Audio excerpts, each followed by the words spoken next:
Hello everyone, my name is Pradeep. I welcome you all in this learning session from Sun Valley School. बेटा आज के इस session में, आज के इस वीडियो में जवाहर नवोदय विद्यालय की क्लास 6 के लिए होने वाली प्रवेश परीक्षा के लिए जो बच्चे तैयारी कर रहे हैं, उन बच्चों के लिए अरिहंत पब्लिकेशन की प्रैक्टिस सेट नंबर 4 के मैथ के सभी क्वेश्चंस के सॉल्यूशन लेके आए हैं। तो हम लोग क्या करने वाले हैं, इसमें अरिहंत पब्लिकेशन की जो प्रैक्टिस बुक है, जिसमें 20 प्रैक्टिस बुक के साथ साथ 2-3 आपका प्रीवियस ईयर के क्वेश्चंस हैं, उस प्रैक्टिस बुक में प्रैक्टिस सेट नंबर 4 के सभी क्वेश्चंस को 1 बाय 1 आज हम सॉल्व करेंगे। सिर्फ मैथ के सेक्शन को ही क्यों, होता क्या है, मैक्सिमम बच्चे मेंटल एबिलिटी या फिर उनका जो लैंग्वेज सेक्शन होता है, हिंदी हो या इंग्लिश, दोनों में तो अच्छे मार्क्स सिक्योर करते हैं, बट मैथ्स में कहीं ना कहीं वो स्ट्रगल करते हैं। तो ऐसे में उन बच्चों के लिए स्पेशली ये वीडियोस बनाए जा रहे हैं, जिससे बार बार वो इस तरह के क्वेश्चंस को अगर देखे रहेंगे तो इसी तरह के क्वेश्चन जब उनके नवोदय विद्यालय की जो प्रवेश परीक्षा है, परीक्षा में जब आता है तो वो आसानी से सॉल्व कर सकते हैं। तो चलते हैं आज के सेशन को शुरू करते हैं। तो ये सबसे पहले आपका क्या होता है, मेंटल एबिलिटी का सेक्शन होता है। तो सबसे पहले देयर इज 40 क्वेश्चन, करीब 40 क्वेश्चन होते हैं मेंटल एबिलिटी में। और उसके बाद क्या आता है, मैथ्स के क्वेश्चन।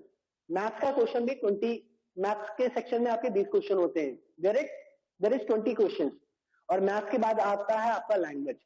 जिन बच्चों ने जो भी लैंग्वेज चुना है, हिंदी, इंग्लिश या कोई अदर लैंग्वेज, उसी लैंग्वेज में ये पेपर मिलता है और उसी लैंग्वेज के बेस आपका कॉम्प्रिहेंशन स्किल, यानी बच्चे की समझ कितनी है, उस पे बेस्ड आपको लैंग्वेज के पेपर में मिलते हैं।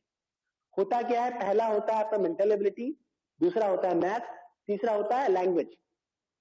बच्चों को सबसे पहले मेंटल एबिलिटी ही सॉल्व करना चाहिए, उसके बाद हिंदी का सेक्शन सॉल्व करना चाहिए और मैथ्स का सेक्शन सबसे लास्ट में सॉल्व करने की सलाह हम देते हैं। होता क्या है, मैथ्स का सेक्शन जब हम लोग सॉल्व करने चलते हैं, बैठते हैं, तो कई बार कुछ बड़ा सा कैलकुलेशन आ जाता है या कुछ बड़े से बड़े सिंप्लीफिकेशन आ जाते हैं, या कहीं पे कोई क्वेश्चन कहीं हम कंफ्यूज हो गए, गलत हो गया, तो उसमें कहीं ना कहीं हम दोबारा सॉल्व करने में समय ज्यादा लगा देते हैं। और ऐसे में जो हिंदी के बहुत ही आसान से क्वेश्चंस होते हैं, जो कि आपका सीधा सीधा पैराग्राफ में से मिल जाना है रहता है, वहां पे हड़बड़ी में गलती कर बैठते हैं। क्यों? क्योंकि उधर समय नहीं बचता। तो आप मैथ का सेक्शन ज्यादा समय लेता है और यहाँ पे कैसे समय निकल जाता है हमें पता ही नहीं चलता। इसी वजह से हम आप सभी को सजेस्ट करेंगे कि मैथ का सेक्शन सबसे लास्ट में सॉल्व करें। हाँ, लेकिन गलती ये मत करिएगा कि जब हिंदी का सेक्शन क्वेश्चन नंबर 61 आप पढ़ रहे हैं, तो 61 का ए है, तो आप 61 के बजाय 41 पे आप सर्कल कर दें, या OMR जो आंसर शीट है उसमें गलत जगह आप फिलअप कर दें। OMR शीट भी आपको फिलअप करने में बहुत ही सावधानी बरतनी है। फिलहाल हम लोग OMR कैसे फिलअप करना है, कैसे चीजें, कैसे आपको आंसर मार्क करना है, उसका भी एक सेशन लेके आएंगे कभी। आज के सेशन में मैथ्स के क्वेश्चन को हम लोग डिस्कस करते हैं। अरिहंत पब्लिकेशन, जो अरिहंत बुक की बुक है प्रैक्टिस सेट, उसमें जो प्रैक्टिस सेट नंबर 4 है, उसका जो पहला क्वेश्चन है वो ये है, संख्या 5,09,04,988 को अंकों में लिखने पर प्राप्त होता है। अब इतना आसान, मुझे लगता है कि ये ऐसा क्वेश्चन है जो आप class first, second, third, class first से ही शायद आप लिखना आपसे शुरू किया हो आपने। हाँ, फर्स्ट और सेकंड में आपको करोड़ तक संख्याएं नहीं पहुंची थी। आप शुरू में आपका 2 digit number, 3 digit number, 4 digit number तक आप कहीं ना कहीं 4th या 5th में आप लाख करोड़ में पहुंचे होंगे, बट कहीं ना कहीं आपको वर्ड फॉर्मेट को न्यूमरेशन फॉर्मेट में लिखना है। वर्ड फॉर्मेट को आपको न्यूमेरल फॉर्मेट में, यानी शब्दों को अंकों वाले फॉर्मेट में आपको लिखना है, अंकों वाली विधि में लिखना है। तो ये तो आप करते ही आए हैं, और इसको करने के लिए आप चेक कैसे करते हैं कि क्या जो लिखा है वो सही है। मान लीजिए हम लोग चेक ही करें कि ये क्या लिखा है, क्या ये 5 करोड़ है। देखते हैं, इकाई, दहाई, सैकड़ा, हजार, 10,000, लाख, 10 लाख। 5 जो है, 5 जो है वो 10 लाख वाले पोजीशन पे है। दैट मीन्स, इसका मतलब ये 5 करोड़ नहीं है, ये तो गलत ही है। डी और देखते हैं, इकाई, दहाई, सैकड़ा, हजार, 10,000, लाख, 10 लाख, करोड़, यानी 5 करोड़ ये भी है। इकाई, दहाई, सैकड़ा, हजार, 10,000, लाख, 10 लाख, करोड़, ये भी सही है। 5 करोड़ लगभग चीजें। अब यहाँ पे 3 ऑप्शन है, बहुत ज्यादा समय ना व्यर्थ हो, हम जल्दी से सीधा सीधा लिख लेते हैं 5 करोड़ कैसे लिखना है। लिखना हम सभी को आता होगा, आप सभी को आता होगा। 5 करोड़, आपको ध्यान है 5 करोड़, करोड़ का जो पीरियड होता है उसमें 2 डिजिट होते हैं, यानी करोड़ यानी 05, आप 0 लिखे या ना लिखे कोई दिक्कत नहीं है। तो आप 5 करोड़, 5 करोड़ के बाद 9 लाख यानी 9 लाख, 9 लाख आपको पता है लाख वाले पीरियड में आपको 2 डिजिट के होते हैं, तो यहाँ पे 9 लाख। फिर लाख के बाद के पहले क्या आता है? हजार, हजार भी आपको 2 डिजिट का होता है। आप अगर यहाँ पे स्थानीय मान जैसे आप लोग नोट करते हैं तो क्या होता है? प्लेस वैल्यू क्या होती है? 1, 10, 100, 1000, 10,000, लाख, 10 लाख, करोड़। तो 1, 2, 3, 4, 5, 6, 7, 8 यानी करोड़ वाला जो पोजीशन है वो 8वें डिजिट होनी चाहिए। यहाँ पे 7 था इसलिए ये रॉन्ग है, 8वें पे तो ये सारा सही है। अब लाख वाला देखें तो 9 लाख आपका कौन से? 10 लाख पे नहीं, लाख वाले पोजीशन पे आना चाहिए। तो दैट मीन्स तो आपका यहाँ पे 9 लाख आपने लिखा ही है। 9 लाख के बाद 4000, हजार आपका 10,000 नहीं 1000 वाली पोजीशन पे होना चाहिए, तो 10,000 की जगह पे 0, 1000 वाली जगह पे 4। फिर 988, 988 यानी 100 की जगह पे 9, 88, 88 हो गए 80 + 8 यानी 80, यहाँ पे आपका 10 की जगह पे 8 और 1 की जगह पे 8। तो this is the answer of your first question. पहले क्वेश्चन का आंसर क्या हुआ? 5 करोड़। अभी एक बार चेक कर लेते हैं इसको भी, इकाई, दहाई, सैकड़ा, हजार, 10,000, लाख, 10 लाख, करोड़। ध्यान देते हैं, इकाई, दहाई, सैकड़ा, 988 ठीक है, 4000 है, 4000 है, 9 लाख देखते हैं ये भी लाख वाली पोजीशन पे है, 5 करोड़ ये भी 5 करोड़ वाली पोजीशन पे है। दैट मीन्स कि this is the final answer for this question. Let us check. चलो हम लोग चेक करते हैं क्या कोई ऑप्शन है। 50904988, 509050904988, ये 4988 ये रॉन्ग है, इसका मतलब ये नहीं है। 5090 यहाँ पे 5090 ही नहीं है तो ये भी रॉन्ग है। 50904988, that means this is the final answer for this question. That means कि 41 क्वेश्चन नंबर के लिए आप अपने ओएमआर में कौन सा ऑप्शन फिलअप करेंगे? Option number D. आगे चलते हैं, क्वेश्चन नंबर 42।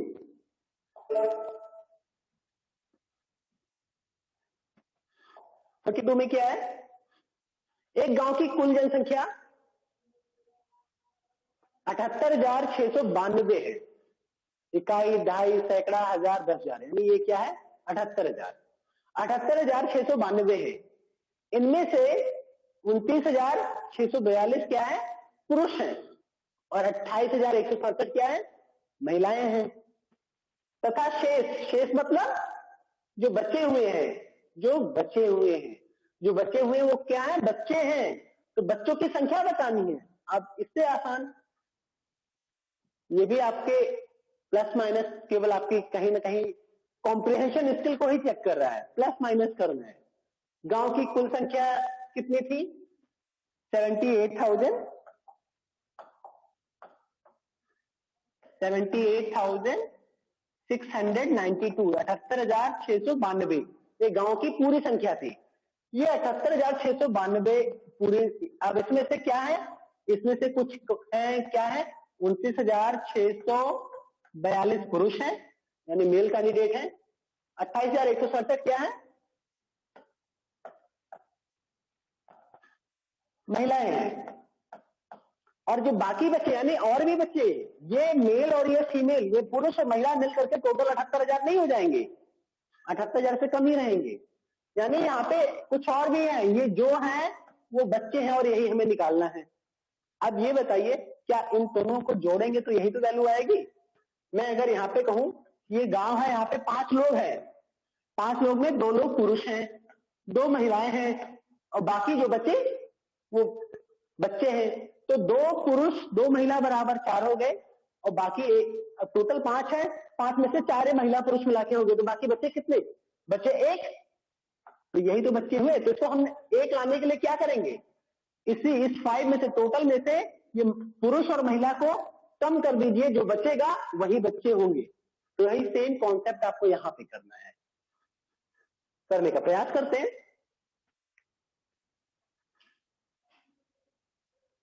आप इसको ऐसा कर सकते हैं, इन दोनों को जोड़ करके तब इसमें से माइनस कर सकते हैं, या डायरेक्टली आप माइनस कर सकते हैं।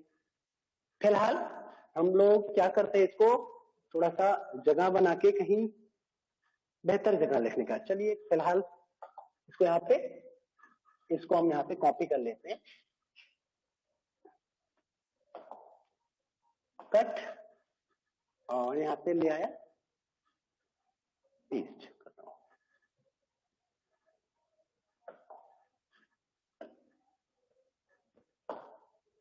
चलिए डायरेक्टली पेस्ट शायद नहीं होगा, लेकिन शायद हो भी जाएगा।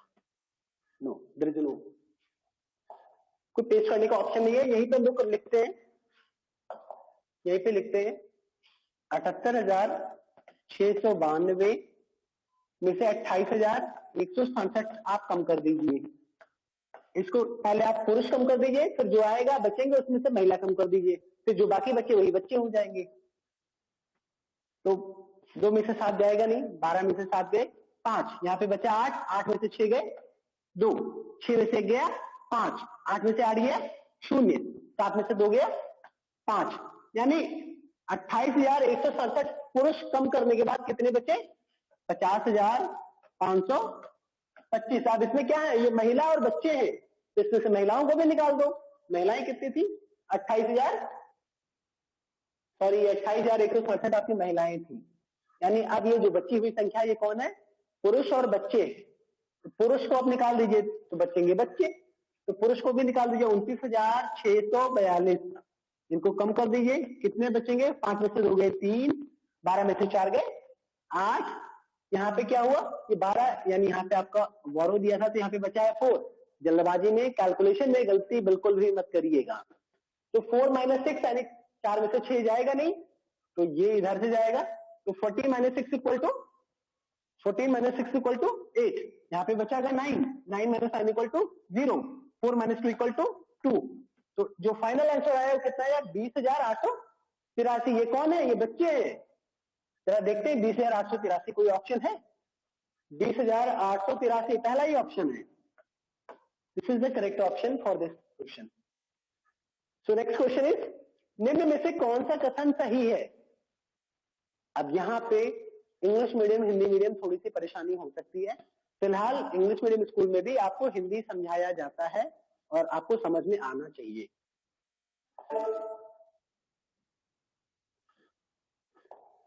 क्वेश्चन है, निम्न में से कौन सा कथन सही है? जरा हम लोग एक एक सारे कथन को, सारे स्टेटमेंट को चेक करेंगे। पहला स्टेटमेंट है, एक अभाज्य संख्या नहीं है। जो एक है वो अभाज्य संख्या नहीं है।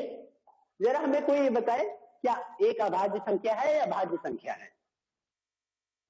तो आप सभी को सबसे पहले ही बताया गया होगा, 1 इज, मतलब इंग्लिश मीडियम वाले बच्चों को बताया होगा, जो 1 है ना ही वो प्राइम नंबर है, ना ही कंपोजिट नंबर है, यानी ना ही ये भाज्य संख्या है और ना ही अभाज्य संख्या है।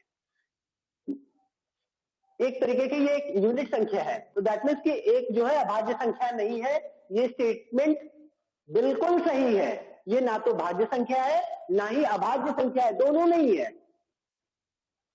तो इस बात को आप गांठ मार करके रख लीजिए। जो अगर 1 की बारी आए, क्या 1 किस तरह की संख्या है? 1 आपका ना तो भाज्य है ना अभाज्य है, एक तरीके से एक स्पेशल नंबर है, एक यूनिट नंबर है, आपको ध्यान रखना है। तो दैट मीन्स कि first statement is the correct, but यही स्टेटमेंट लिख करके छोड़ नहीं देना है, हमें बाकी के स्टेटमेंट देखिए क्या और भी कोई सही है। अगर और कोई सही है तो यानी कहीं पे मेरे आंसर में खोट हो सकती है। बाकी तीनों गलत भी तो होने चाहिए, क्योंकि एक ही ऑप्शन सही होगा, मल्टीपल ऑप्शन तो सही नहीं होंगे। जरा चेक करते हैं बाकी के ऑप्शन सही है या गलत। एक अभाज्य संख्या है, यहाँ पे पहले बोला गया एक अभाज्य संख्या नहीं है। कुछ बच्चों को नहीं पता होगा तो वो बोलेंगे नहीं नहीं ये तो भाज्य है, कुछ बोलेंगे नहीं बिल्कुल ये अभाज्य नहीं है। तो जिनको सही लगाए हैं वो ठीक है। कुछ लोग बोलेंगे एक अभाज्य संख्या है, तो कोई कहेंगे ये 1 से तो किसी से डिवाइड नहीं होता, तो फिर तो अभाज्य संख्या नहीं है। कई लोग इसको सही लगा देंगे, लेकिन ये एक्चुअल में है क्या? ये रॉन्ग है। एक जो है संयुक्त संख्या, संयुक्त संख्या मतलब जैसे आपका 10 हो गया, 12 हो गया, तो ये सारे संयुक्त संख्या है, 2 संख्याओं से मिलकर के बनी है, 2 डिजिट से, 2 अंकों से मिलकर के बनी हुई है। तो यानी कई अंकों से मिलकर के जो बने हैं संख्याएं वो संयुक्त संख्याएं कहलाती है। दूसरा, दो, इसका मतलब एक संयुक्त संख्या है यहाँ पे बोला जा रहा है, जो कि ये भी स्टेटमेंट गलत है। लास्ट वाला ऑप्शन देखते हैं, दो अभाज्य संख्या नहीं है, जो दो है वो अभाज्य संख्या नहीं है। यहाँ पे भी कंफ्यूजन हो सकता है। दो जो है वो अभाज्य संख्या है, दो अपने आप से ही डिवाइड होता है, किसी और से नहीं। तो इसका मतलब दो भाज्य नहीं अभाज्य है। आप अगर 4 की बात करें तो 4 भाज्य है, क्योंकि 4 2 से भाग कट जाता है। जो 6 है वो 4 2 से और 3 से दोनों से कट जाता है। तो जो कट जाए किसी और नंबर से वो होती है भाज्य संख्याएं, जो सिर्फ अपने आप से कटे वो होती है अभाज्य संख्याएं। लेकिन जो 1 है इसको ना तो भाज्य माना जाता है ना ही अभाज्य माना जाता है। तो 1 ना ही भाज्य संख्या है ना ही अभाज्य संख्या है, ध्यान रहेगा। आगे चलते हैं हम लोग।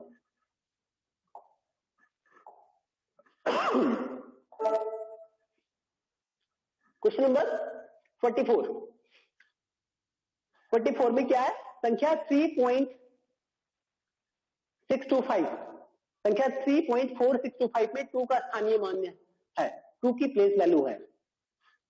और यहाँ पे एक संख्या दिया गया है 3.4625, 3.4625 में 2 का स्थानीय मान है। अब स्थानीय मान समझाने के लिए आपके लिए सबसे पहले मैं कुछ लिखूंगा यहाँ पे। मान लीजिए आपको यहाँ पे नंबर दिया हुआ है 2.222 या एक ही 2 ही काफी है। अगर मैं इसका बारी बारी से प्लेस वैल्यू निकालने के लिए कहूं तो कैसे निकालेंगे आप लोग, जरा चेक करते हैं। हम अगर इसकी बात करें, नीचे से शुरू करते हैं, तो क्या करेंगे, ये आपका ये 1 है, ये 10 है, ये 100 है, ये आपका 10th प्लेस है, 10th नहीं है 10th, और ये 100, यही तो बोलते हैं। फिलहाल इसका जो प्लेस वैल्यू निकालेंगे क्या होगा 200, इसका जो आप निकालते हैं क्या है 20, इसका जो प्लेस वैल्यू निकालते हैं क्या है 2। अब डेसिमल के बाद इधर जो इसका प्लेस वैल्यू आप निकालेंगे क्या होगा 2/10। जब इसकी प्लेस वैल्यू की बारी आएगी तो क्या होगा, ये 10th नहीं 100, 2/100, यही तो होगा। तो 2/100 का इसी तरीके से ये तो रहा इन नंबर का 2 क्या मतलब डिजिट 2 का डिफरेंट प्लेसेस पे अलग अलग स्थान पे स्थानीय मान। तो इसी तरीके से अगर हम 3.4625 में 2 का स्थानीय मान देखें तो 2 देख रहे हैं यहाँ पे दशमलव के बाद आ रहे हैं, 2 का स्थानीय मान होगा वो क्या होगा, तो आपको पता है ये 10th प्लेस है, ये 100th प्लेस है, ये 1000th प्लेस है। यानी इसका मतलब यह है कि इसका प्लेस वैल्यू क्या होगा 2 कितना, इसका होता तो 10, इसका 10, इसका होता तो 100, इसका होता तो कितना 1000, तो दैट मींस 2/1000, 2/1000 इसका प्लेस वैल्यू है। लेकिन ये क्या, इसमें तो कोई ऑप्शन ही नहीं है। 1000, 100, 1/1000, 1/100, बेटा ये मिसप्रिंट है। अरिहंत एक बड़ा नाम है, उनसे ऐसा एक्सपेक्ट नहीं किया जाता, बट फिलहाल ये गलत है, ये मिसप्रिंट है। यहाँ पे 1000 के बजाय 2/1000 होना चाहिए था, तो 2 के जगह पे 1 लिखा है। अगर मान लीजिए आपके एग्जामिनेशन में ऐसा आता है, पहली बात तो ऐसा एग्जामिनेशन में बिल्कुल भी नहीं आएगा, जो भी पेपर्स आपके पास आता है उसको कई बार सॉल्व किया जाता है, जो एडिटेड जो टाइपिंग के बाद भी कई बार उसका वेरिफिकेशन होता है, उसके बाद आप तक आता है, तो वहां पे गलती होने की संभावना बिल्कुल ही कम है। बट फिर भी कई बार एग्जामिनेशन हॉल्स में भी गलतियां हो जाती हैं। एग्जामिनेशन हॉल्स में भी जो पेपर्स आते हैं उसमें भी मिसप्रिंट होते हैं। मिसप्रिंट क्या, वो गलत क्वेश्चन ही हो जाते हैं कई बार। तो वहां पे आपको थोड़ा सा कॉमन सेंस लगाना है कि 2/1000 इसका आंसर है, तो ये कहाँ पे गलती हो सकती है। तो आप देखेंगे तो 1/1000 यानी यही ऑप्शन आप टिक करेंगे। लेकिन कहीं ना कहीं ये भी ऑप्शन गलत है, लेकिन आप टिक करेंगे सी, छोड़ के बिल्कुल भी नहीं आएंगे, छोड़ के तो बिल्कुल भी नहीं आना है। आपको कोई भी ऑप्शन टिक करना है, बट करना है गलत होने की दशा में। लेकिन कौन सा ऑप्शन में जिसमें टाइपिंग किया होगा गलती होने की संभावना कहां पे दिख रही है, यहाँ पे सी ऑप्शन चूज करें। ऐसे क्वेश्चंस में होता क्या है, जब बाद में पता चलता है कि ये गलती आयोग की तरफ से हुआ है, जो परीक्षा लेने वाली संस्था है उसकी तरफ से हुआ है, तो ऐसे अगर आपने कोई भी ऑप्शन सेलेक्ट किया है तो आपको फुल मार्क्स दे दिए जाते हैं। तो आप छोड़ के बिल्कुल भी नहीं आएंगे, आप जो भी पॉसिबल आंसर है वो अपने हिसाब से आप लिखेंगे। आगे चलते हैं हम लोग क्वेश्चन नंबर 45 पे।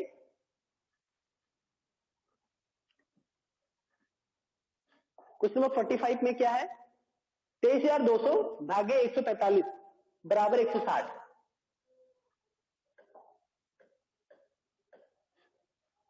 अगर जो है 23,200 भागे 145 बटा 160, इसको अगर आप सॉल्व करेंगे ना तो इतना ही आएगा। 23,200 को 145 से भाग करेंगे तो इतना ही आंसर आएगा। तो ये बोला गया कि अगर इतना बराबर इतना है, इतना से इसको डिवाइड करें, इसको इतने से डिवाइड करें तो इतना आता है, तो इसमें क्या होगा। अब यहां पे भी आपको बताएं, ये जो प्लस है एज पर द आंसर, जो भी A B C D option दिए गए हैं, ये आपका प्लस नहीं, ये आपका डिवाइड होना चाहिए। मैं भी कहीं ना कहीं व्यथित हूं, एक तरीके से सरप्राइज भी हूं कि इतना बड़ा नाम इस तरह की गलतियां कर रहा है, कि लगातार 2 गलती हो गई, 2 मिसप्रिंट हो गया। बट फिलहाल इसको डिवाइड मान के चले। इसको आपको करना कैसे है अब, और यहाँ पे पॉइंट है, ये आपको ध्यान देना है। अब इसको लिखें कैसे, हम समझाने के लिए मान लीजिए 23,200 को किससे भाग दिया गया, 145। 145 से भाग देने पे कितना आंसर आया था, 160। अब यहां पे क्या है, तो इसके बराबर क्या होगा, तो 232, अब डिवाइड है यानी भाग करें 1.45, यानी 1.45। दशमलव को हटाने के लिए क्या करें, 1 2 यानी 2 डिजिट है नहीं, 100 से मल्टीप्लाई कर दें तो दशमलव गायब हो जाएगा। चलो ऐसे ही करते हैं, इसको 100 से जब आप मल्टीप्लाई करेंगे तो हर जगह ऊपर और नीचे दोनों जगह आप मल्टीप्लाई करेंगे। 100 से अगर आप नीचे मल्टीप्लाई कर रहे हैं तो ऊपर भी मल्टीप्लाई करिए। तो क्या ये सही है, बिल्कुल सही है, इक्विवेलेंट है। अब इसको जब आप आंसर करेंगे तो कितना आंसर आएगा, ये वही है 23,200, ये वही नंबर आ गया नहीं, जो ये है वही आ गया कि नहीं, यानी इसका बराबर ऑलरेडी दिया है, कितना दिया है 160।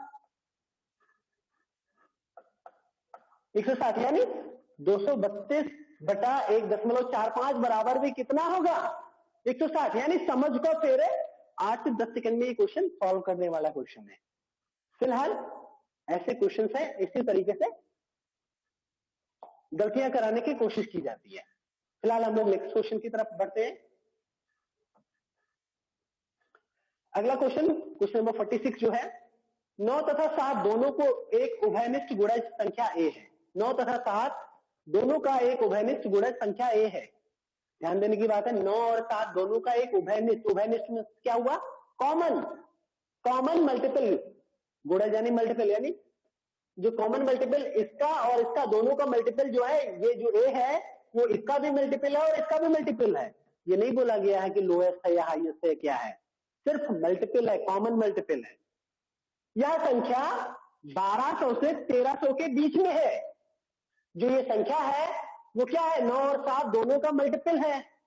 दूसरी बात बताई गई कि 1200 और 1300 के बीच में है। ये संख्या है क्या, तो संख्या ऑब्वियसली बात है, पहले ही बता दिया, संख्या 1200 1300 के बीच में है। तो ये 1197 क्या कर रहा है, ये तो फर्जी में दे दिया गया, यानी ये तो सीधा नहीं है। यानी 1200 1300 के बीच में या तो ये हो सकता है, या तो ये हो सकता है, या तो ये हो सकता है। लेकिन एक कंडीशन और बताया गया है, इन तीनों में जरा चेक करते हैं, 9 और 7 दोनों का मल्टीपल होना चाहिए, यानी दोनों के पहाड़ा में आना चाहिए, यानी दोनों से कट जाना चाहिए। एक तरीके से यही कह सकते हैं, अगर 9 के पहाड़ा में 81 आता है तो 9 से अगर डिवाइड करेंगे तो कट जाएगा पूरी तरीके से कि नहीं। तो यानी 9 के टेबल में जितने भी नंबर्स आते हैं वो सारे नंबर 9 से पूरी तरह कट जाएंगे। जरा चेक करते हैं, 9 से भी कटता है यानी 7 से भी कटता है, यानी दोनों से कटना चाहिए तभी कॉमन मल्टीपल माना जाएगा।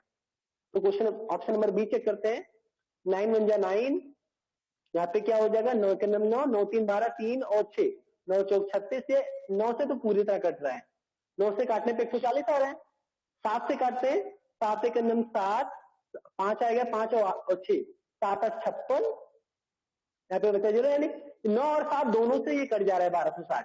इसका मतलब ये 1260 ही तो आंसर में सही होना चाहिए, क्योंकि 1260 9 और 7 दोनों से कट जा रहा है, 1200-1300 के बीच में भी आ रहा है, तो यानी ये आंसर तो क्वेश्चन के हिसाब से सही है। लेकिन जरा ये भी चेक कर लेते क्या इन दोनों में भी कोई है, चेक, फिर जिससे हमारा आंसर पूरी तरीके से हम और भी मजबूती के साथ कर सके, हाँ ये यही आंसर होगा। चेक करते हैं 1206, इसको इरेज करते हैं, 1206 को चेक करते हैं, 9 से काटते हैं पहले, 9 का 9 3 अब बचेगा यहाँ पे 3 और 0 यानी 30 हो जाएगा, 9 3 27, यहाँ पे 3 और 6 बचेगा यानी 9 4 36, यानी 134 से 134 गुणे 9 बराबर 1206। तो यानी 9 से अगर हम इसको काट रहे हैं तो 134 आंसर आ रहा है, 9 से पूरी तरह कट जा रहा है, बिल्कुल सही। अब 7 से भी चेक करते हैं, क्योंकि दोनों का कॉमन मल्टीपल तभी तो कहलाएगा। 7 का 7 5 0 यानी 50, यानी 7 7 49 यानी 1 और 6, 1 6 यानी 16, 7 2 14 यानी 2 आपका शेष बचे जा रहा है। यानी ये 9 से तो 9 का तो ये मल्टीपल है, 9 का गुणज है, बट 7 का गुणज नहीं है, यानी 9 और 7 का उभयनिष्ठ गुणज ये बिल्कुल भी नहीं है, यानी ये भी आंसर रॉन्ग है, ये भी आंसर नहीं होगा, ये भी रॉन्ग हो गया, ये भी रॉन्ग हो गया। ऑप्शन नंबर डी भी चेक कर लो। कई बार होता है जब आपके पास समय ना हो, लास्ट में आप चेक कर रहे हैं, आप देख रहे हैं कि आपके पास समय नहीं है, तो ये चेक करने की जरूरत नहीं है, ये आपका आंसर 100% सही है। आपने सही से चेक किया था कि ये दोनों बीच में आ रहा है, 9 7 से प्रॉपरली जल्द हम लोगों ने आराम से डिवाइड करके चेक किया था, डिवाइड भी हो रहा है, इसको टिक करके आप सीधा नेक्स्ट क्वेश्चन पे चले। लेकिन अगर समय हो तो आप चेक कर सकते हैं।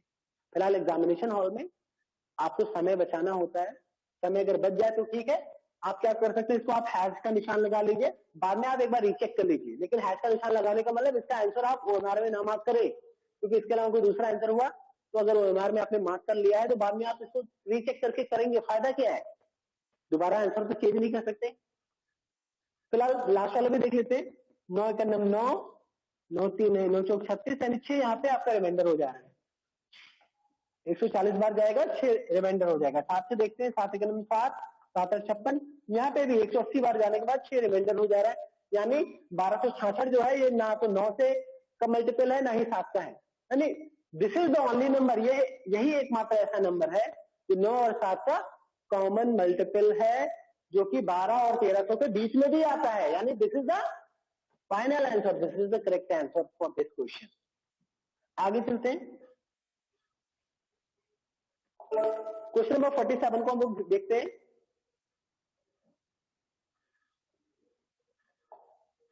संख्याओं 14 और 28 का महत्तम समापवर्तक यानी कि एचसीएफ 14 है, यानी 14 है, तो इनका लघुत्तम समापवर्तक क्या होगा, लघुत्तम यानी एलसीएम क्या होगा। आसान सा एक फॉर्मूले पे रख देने वाला क्वेश्चन है। अब सभी को जब एलसीएम और एचसीएफ पढ़ाया गया होगा तो उस चैप्टर में आपको सिखाया गया होगा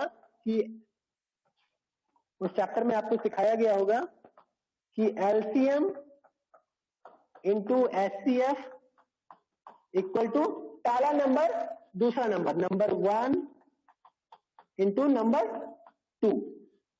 तो आपको पता है 14 और 28 यानी 2 नंबर है, इन दोनों का महत्तम समापवर्तक कितना है, 14, यानी ये एचसीएफ दिया है, पहला नंबर दिया है, दूसरा नंबर दिया है, केवल एलसीएम नहीं पता है, वैल्यू पुट कर देते हैं, एलसीएम ही अकेले है जो नहीं है, एलसीएम पता चल जाएगा। एलसीएम इंटू एचसीएफ कितना है 14, पहला नंबर कितना है 14 एंड 28, 14 एंड 28। अब क्या होगा, एलसीएम जो होगा आपका 14, यहाँ पे LCM equal to 14 into 28 upon 14, तो ये 14 कट जाएगा, कितना आंसर आएगा 28। तो इसको फिर से यहाँ पे करते हैं, एलसीएम थोड़ा सा छोटा, LCM into HCF equal to 14 into 28, HCF की जगह पे हम एक काम करते हैं 14 लिख देते हैं, एलसीएम इंटू 14 एचसीएफ था लिख दे रहे हैं, तो एलसीएम इक्वल टू कितना आ जाएगा, ये 14 ऐसे यहीं से काट दीजिए, या तो आप चाहे तो 14 इंटू 28 अपॉन 14 लेके आएंगे तो यहाँ कट जाएगा, तो एलसीएम बराबर कितना आ जा रहा है 28, पहला ही ऑप्शन है, this is the correct answer. जरा समय इतना लगाना नहीं चाहिए था इससे, फिलहाल कोई बात नहीं, समझाने में आपको लगाया जा रहा है, आप सबको समझ में आना जरूरी है। अगला क्वेश्चन, क्वेश्चन नंबर 48 है, उस वर्ग का क्षेत्रफल कितना है जिसका परिमाप 8 मीटर है। आप सभी को बताया गया होगा, अगर कोई वर्ग है, मान लीजिए यहाँ पे वर्ग है,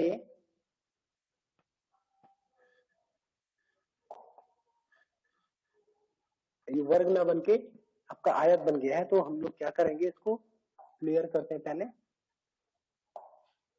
कलर भी फिलअप कर लेते हैं। तो यहाँ पे एक वर्ग बनाने का प्रयास करते हैं। मान लीजिए ये वर्ग मैंने बनाया है। क्वेश्चन क्या है, तो एक वर्ग है जिसका परिमाप कितना है। जब परिमाप की बात करते हैं तो परिमाप क्या होता है, इसको समझने का प्रयास करते हैं। परिमाप यानी ये वर्ग है, यानी इसका एक भुजा ये है, एक भुजा ये है, एक भुजा ये है, यानी एक भुजा ये है। जो वर्ग है और आयत है वो उसमें 4 भुजाएं होती है।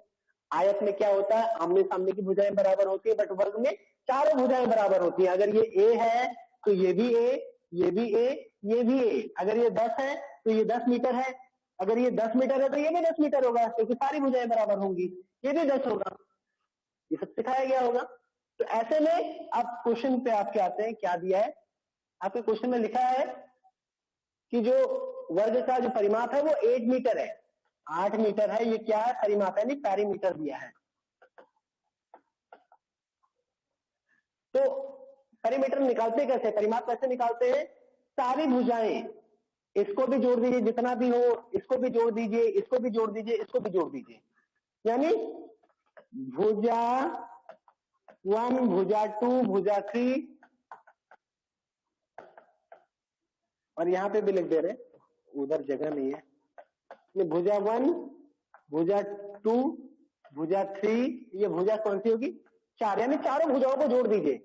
और जब सारी भुजाएं आपका सेम लेंथ की है तो क्या लिख सकते हैं, इसको भुजा को 4 से मल्टीप्लाई कर दिया, यानी ये होगा इसका परिमाप, ये होगा इसका क्या, पैरामीटर। और ये दिया कितना है, ये दिया कितना है, ये दिया है 8 मीटर, यानी 4 गुणे भुजा बराबर कितना दिया है, 8 मीटर। तो इसका मतलब ये 4 दूनी 8, यानी भुजा बराबर कितना आया, 2 मीटर आया।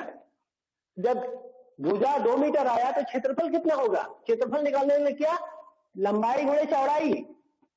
आपका लंबाई और चौड़ाई दोनों सेम है, तो यानी भुजा स्क्वायर, यानी भुजा गुणे भुजा, यही तो होगा। तो क्या होना चाहिए, एक भुजा 2 है तो क्षेत्रफल होगा, क्या होगा, जो एरिया होगा वो क्या होगा, लंबाई गुणे चौड़ाई, यानी 2 सभी भुजाएं की जो लेंथ है, चाहे इसकी बात करें, चाहे इसकी बात करें, चाहे इसकी बात करें, चाहे इसकी बात करें, कितना है, 2 मीटर है। तो क्या होगा, 2 गुणे 2 बराबर, यानी ये 4 मीटर स्क्वायर होना चाहिए। बट देख क्या रहे हैं हम लोग, यहाँ पे 4 मीटर स्क्वायर पे आंसर ही नहीं है बेटा। फिर यहाँ पे मैं यही कहूंगा, इस क्वेश्चन के ऑप्शंस गलत है या क्वेश्चन गलत है, कोई एक तो गलत है, क्योंकि वर्ग का परिमाप यानी वर्ग का पैरामीटर, भुजा को 4 से निकाल दो, 4 से मल्टीप्लाई कर दो, परिमाप निकल जाता है। और भुजा को अगर 2 से मल्टीप्लाई कर दो वर्ग के, तो उसका क्षेत्रफल निकल जाता है। तो जब ये 8 दिया है, इसको 4 से भाग करेंगे तो 2 मीटर आएगा इसका भुजा, और भुजा गुणे भुजा बराबर, यानी 2 गुणे 2 बराबर 4 मीटर स्क्वायर इसका आना चाहिए क्षेत्रफल, यानी कि ये गलत है, ये आपका ऑप्शन ही गलत है। फिलहाल आपको कॉन्सेप्ट आना चाहिए। फिलहाल मुझे जो लग रहा है सही आंसर आपका, मान लीजिए अगर ये 8 के बजाय 48 लिखा होता तो क्या होता, तो 48 अगर लिखा होता तो भुजा कितना मीटर आता, 48 को 4 से जब भाग करते, क्योंकि 48 को चारों भुजाओं को जोड़ करके 48 हुआ ना, तो एक भुजा की लंबाई कितनी हुई, 4 से भाग दे दीजिए, कितना आंसर आएगा, 12 मीटर। 12 मीटर एक भुजा की लंबाई आएगी, तो 12 गुणे 12 बराबर 144 मीटर स्क्वायर इसका एरिया आ जाएगा। ये हो सकता है। फिलहाल अगर ये 48 है तो ये आएगा, अगर ये 8 ही है तो इसमें से कोई भी आंसर नहीं होगा और आपका आंसर होगा 4 मीटर स्क्वायर। आगे चलते हैं, 48 के बाद क्वेश्चन नंबर 49 को देखते हैं। 3.78 मीटर लंबे एवं 5.25 मीटर चौड़े एक आयताकार आंगन में समान माप की वर्गाकार टाइल बिछाई जानी है, ऐसी न्यूनतम टाइलों की संख्या होगी। बहुत ही अच्छा क्वेश्चन, और शायद ये अभी तक का सबसे difficult question. Total question number 41 से हम लोग सॉल्व कर रहे हैं। 8 के 8 क्वेश्चन तो बहुत इजी थे, बट इन 9वां क्वेश्चन थोड़ा सा स्किल्ड क्वेश्चन है, थोड़ा सा डिफिकल्ट नहीं कह सकते, लेकिन थोड़ा सा यहाँ पे आपको कॉन्सेप्ट्स को अप्लाई करना रहेगा। क्या है? 3.78 5.25 समझाने का प्रयास करते हैं आपको। एक आयताकार आंगन है, चलो आयताकार आंगन हमने बना दिया, ठीक है।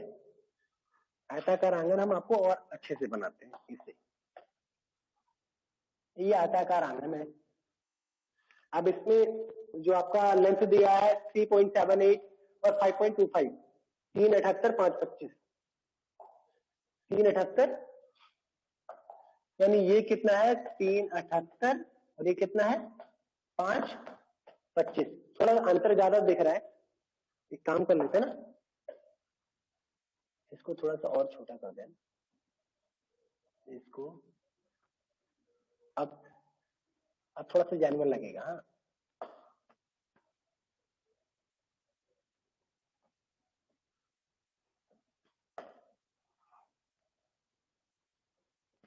अब थोड़ा सा जानवर लगेगा।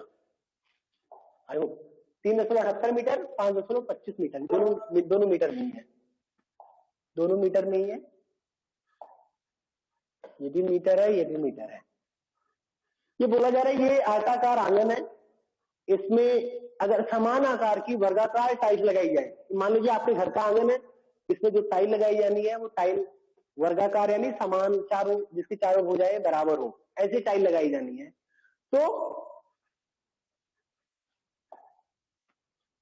न्यूनतम टाइलों की संख्या क्या होगी, यानी कम से कम टाइल कितने लग सकते हैं। ज्यादा से ज्यादा तो आप छोटा छोटा टुकड़ा लगा दें, बहुत टाइल लग जाएगी, बट मिनिमम टाइल्स आप कितने लगा सकते हैं। मिनिमम टाइल्स आप एक टाइल तो लगा नहीं सकते, क्योंकि वर्गाकार टाइल होनी चाहिए, जितनी लंबाई उतनी ही चौड़ाई। बहुत अच्छा क्वेश्चन, आपके घरों में आने वाले भी क्वेश्चन है, कई लोग इसको सॉल्व भी करते हैं। तो करना क्या है, इसका क्षेत्रफल आप निकाल लीजिए। इसका क्षेत्रफल जब आप निकालते हैं तो यहाँ का एरिया पता चल जाएगा। एक बार चेक करते हैं, इसका क्षेत्रफल के बजाय आप इसका एचसीएफ निकाल लें, ज्यादा बेटर है। एचसीएफ निकालें, एचसीएफ हाईएस्ट कॉमन फैक्टर जिसको आप बोलते हैं। ये मीटर को पहली बार सेंटीमीटर में बदल लीजिए, जिससे दशमलव का काम खत्म हो जाए।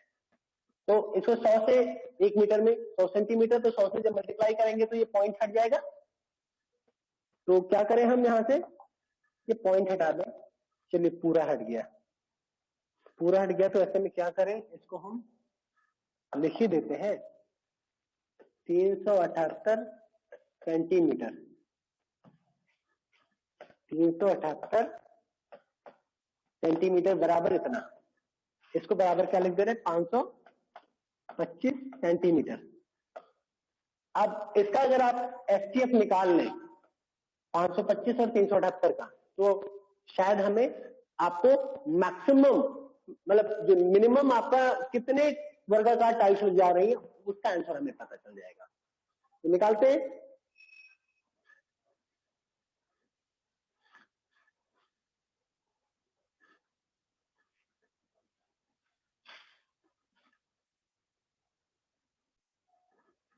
बेटा अब इस पे क्या करना है, 378 सेंटीमीटर और 525 का एचसीएफ निकालते हैं। तो 378 एचसीएफ निकालने के लिए आप अलग अलग आप इसके गुणनखंड निकाल सकते हैं, फिर उसमें से आप देख सकते हैं कि कौन से कॉमन फैक्टर्स हैं। इसको 2 से आप करते हैं, 2 के नम 2, 2 8 16, 2 9 18, 3 6 18, 3 3 9, 3 2 6, 3 1 9 3। ये आप सीधा सीधा 3 7 21, 7 1 7, ये तो फाइनल एक हो गया। 378 के बाद 525 को भी चेक करते हैं। 525, 5 1 5, 5 25, 5 2 10, 5 1 5, 3 7 21 7। ऐसे से हम देखें कॉमन फैक्टर क्या है। कॉमन फैक्टर क्या क्या है, एक 7 है, यहाँ पे इस 7 है, ये भी 7 है, यहाँ पे भी 3 है, यहाँ पे भी 3 है। क्या 5 इसमें है? इसमें 5 कहीं नहीं है। इस 5 का जोड़ा यहाँ पे कहीं नहीं है।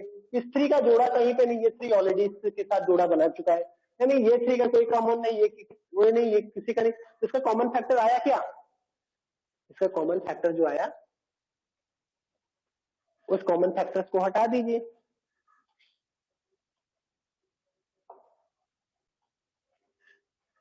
थ्री इंटू 7, यही तो पेयर में आया केवल, तो कितना आया? 21। ये 21 क्या? 21 सेंटीमीटर है, क्योंकि ये भी सेंटीमीटर था, ये भी सेंटीमीटर था। मीटर की बात करेंगे तो 100 से डिवाइड कर देंगे, 0.21 मीटर आ जाएगा। यानी सब मिला के हम अभी इसको इरेज कर रहे हैं। इसका एसटीएफ कितना आया है? 3.78 और 5.25 का जो एसटीएफ आया है वो कितना आया था? 0.21। फिलहाल इसी को दूसरे लैंग्वेज में लेके 378 और 525 का जो कॉमन फैक्टर आया था वो कितना आया था? सिर्फ 21 आया था। अब क्या है? ये लेंथ है, ये ब्रेथ है, यानी ये कोई लंबाई है तो कोई चौड़ाई है, या ये चौड़ाई है, ये लंबाई है। इसमें जो ये साइज है ना, इस साइज का जो टाइल है, हम इस लेंथ के बेसिस पे अगर बिठाएंगे तो भी आपका पूरी तरीके से, ना कुछ कम होगा ना ज्यादा होगा, पूरी तरह से फिट हो जाएगा। इस लेंथ का भी, यानी ऐसे भी खड़ा करेंगे तो भी आपका पूरी तरीके से फिट हो जाएगा, यानी ना तो कम पड़ेगा ना ज्यादा पड़ेगा। न्यूनतम संख्या कैसे पता चलेगा? अब इसका क्षेत्रफल हम निकालते हैं। क्षेत्रफल कितना होगा? 378। अब ये तो रही टाइल्स की साइज आ गई ना। एक जो वर्गाकार टाइल्स होगी, वो वर्गाकार टाइल मैक्सिमम यानी हाईएस्ट साइज वाला कौन सा हो सकता है? 21 साइज का हो सकता है, 21 सेंटीमीटर का हो सकता है, जो कि आप ऐसे ऐसे ऐसे ऐसे लगा सकते हैं कि ऐसे भी आप पूरा ऐसे करेंगे, ऐसे 21 या आप यहाँ लगा देंगे, यहाँ लगा देंगे, तो ये आपका पूरा 21 लगेगा। और अगर ऐसे करेंगे तो ये भी 21 जो 21 सेंटीमीटर की जो साइज की जो आपकी टाइल रहेगी, ये भी ऐसे ऐसे आप करेंगे। अब कितना टाइल लगेगा ये नहीं क्लियर है, इसमें कम लगेगा, इसमें ज्यादा लगेगा, ऑब्वियस सी बात है। लेकिन ना तो इसमें जगह थोड़ा बहुत बचेगा, ना इसमें जगह बचेगा, कि पूरी तरीके से ऐसे भी बैठ जाएगा फुल, इस तरह भी बैठ जाएगा। तो यानी वर्गाकार ये टाइल लगाने का मतलब आपको कहीं पे भी थोड़ा बहुत स्पेस ना बचे, यानी पूरी तरह फिट होके बैठ जाए। तो अब ये तो रहा, अभी जो आया है ये 21 सेंटीमीटर, ये तो आपका टाइल्स की साइज आया है। अब नंबर ऑफ टाइल्स कितना लगेगा ये पूछा गया आपके क्वेश्चन में। तो क्वेश्चन पे एक बार फिर से चलते। न्यूनतम टाइलों की संख्या है, टाइल्स की साइज हमें पता चला है, जो क्षेत्रफल है कमरे का यो यहाँ पे दिया है, यहीं पे सॉल्व कर लेते हैं इसको। 378, थोड़ा सा देखने में आपको दिक्कत हो रहा होगा, तो इस वजह से इसको लेते हैं रेड कलर और थोड़ा सा गहरे रंग में। 378 गुणे 525 सेंटीमीटर स्क्वायर कर दे रहा हूं, इसको मैंने 100 कर दिया है, सेंटीमीटर में बना दिया। ये तो रहा लंबाई गुणे चौड़ाई क्षेत्रफल। इतने क्षेत्रफल में 21 सेंटीमीटर था ना, 21 सेंटीमीटर से अगर हम जो 21 सेंटीमीटर वाली जो टाइल्स अगर लगाते हैं तो कितनी टाइल लगेगी? तो इसी से डिवाइड कर दीजिए, पता चल जाएगा। देखते हैं, यहाँ पे 3 से इसको डिवाइड करते हैं, 7 से डिवाइड कर दे, 7 से 21 और 7 से ये भी घट जा रहा है, 7 से 49 और 52 में से 49 कम करेंगे तो बचेगा 3 और 5 35, यानी 7 से 35। 3 को भी काट देंगे, 3 गुणे 25 यानी 25 से 75, यानी ये तो आपको कुछ भी नहीं बचा। आप आंसर क्या आया? 378 गुणे 25। ये सेंटीमीटर में है, ध्यान रखिएगा, बाद में मीटर में करेंगे।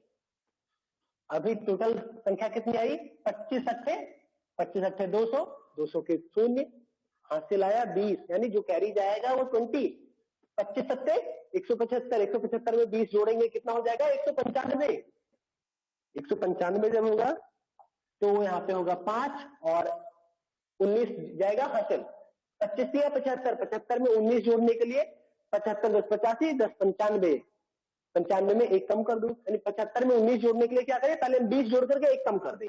75 में 20 जोड़ेंगे हो जाएगा 95, 95 में 1 कम करेंगे कितना हो जाएगा? 94, यानी जो टाइलों की संख्या होगी कितनी होगी, इतना।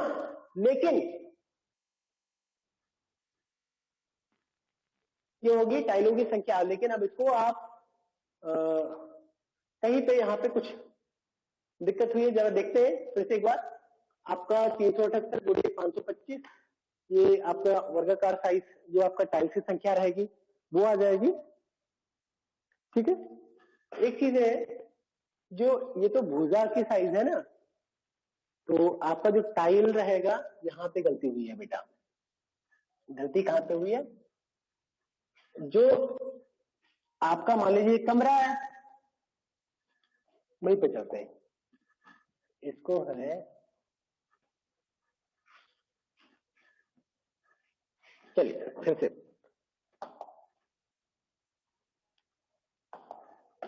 ये आपका मान लीजिए कमरा है, और ये आपको पता है, ये बताया गया है, कितना बताया गया था, 378 525, 378 525 सेंटीमीटर। ठीक है, इसका जो क्षेत्रफल होगा कितना होगा, 378 गुणे 525 सेंटीमीटर स्क्वायर।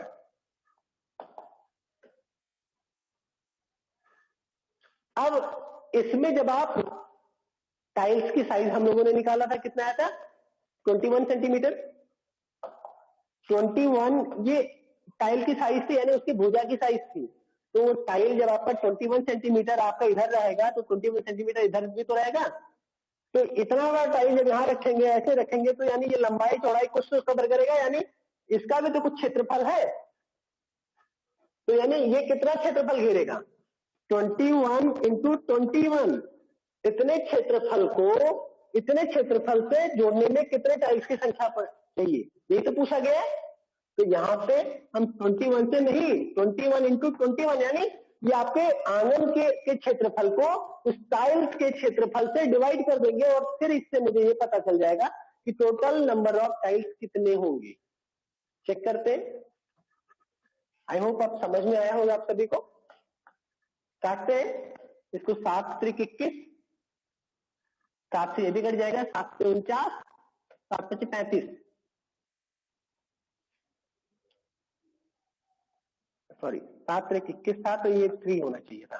7 त्रिक 21 और 7 से जब इसमें हमने टेबल पढ़ा, 7 से 49, 7 से 35। अब 3 से ये भी कट जाएगा, 25 आ जाएगा। अब यहाँ पे क्या है, 21, इसको भी काटने का प्रयास करते हैं। 7 त्रिक 21, 7 से ये भी कट जाएगा, 7 पचे 35, 2 और 8 28, 7 चौक 28।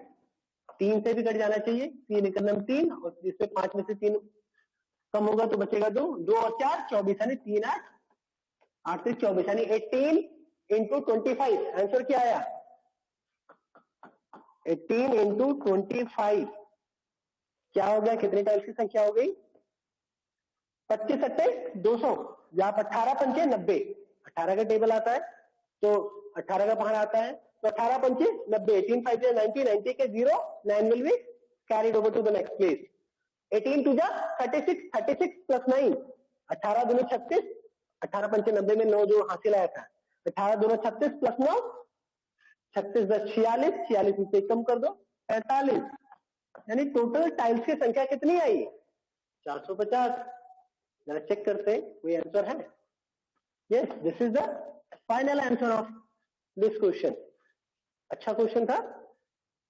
ये सारी चीजें, ये तो आपका रियल लाइफ बेस्ड क्वेश्चन हो गया। जब हम आप अपने घरों में टाइल्स लगाते हैं तो इसी तरह से हमें देखना रहता है, 1 बाई 1 टाइल लगाएंगे या 2 बाई 2 टाइल लगाएंगे, तो कितनी टाइल लगेगी।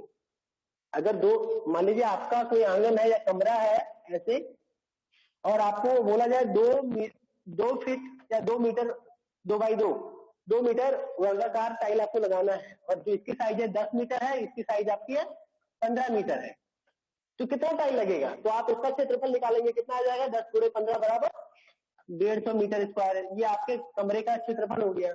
अब टाइल का क्षेत्रफल कितना है, 2 गुणे 2 4 मीटर स्क्वायर हो गया। तो कितने टाइल लगेगी, 150 को 4 मीटर स्क्वायर से भाग दे दीजिए, उतनी टाइल लगेगी। ऐसे ही तो निकालते हैं। सेम यही क्वेश्चन आपका क्वेश्चन नंबर 49 था। फिलहाल हम लोग अब आगे के क्वेश्चन पे चलते हैं। क्वेश्चन नंबर 50, एक आयताकार पानी की टंकी के, ध्यान दीजिएगा, एक आयताकार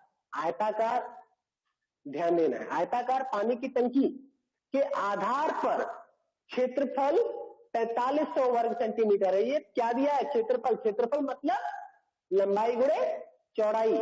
जो आयताकार पानी की टंकी है, पानी की टंकी ऐसे हो सकती है, अब आयताकार है, गोल टंकी नहीं है कि आप उसको वो बना दें। अब पानी की टंकी अगर आपको बनाना है तो घनाभ होगा, ऐसे ही तो होगा। तो जो ये दिया है,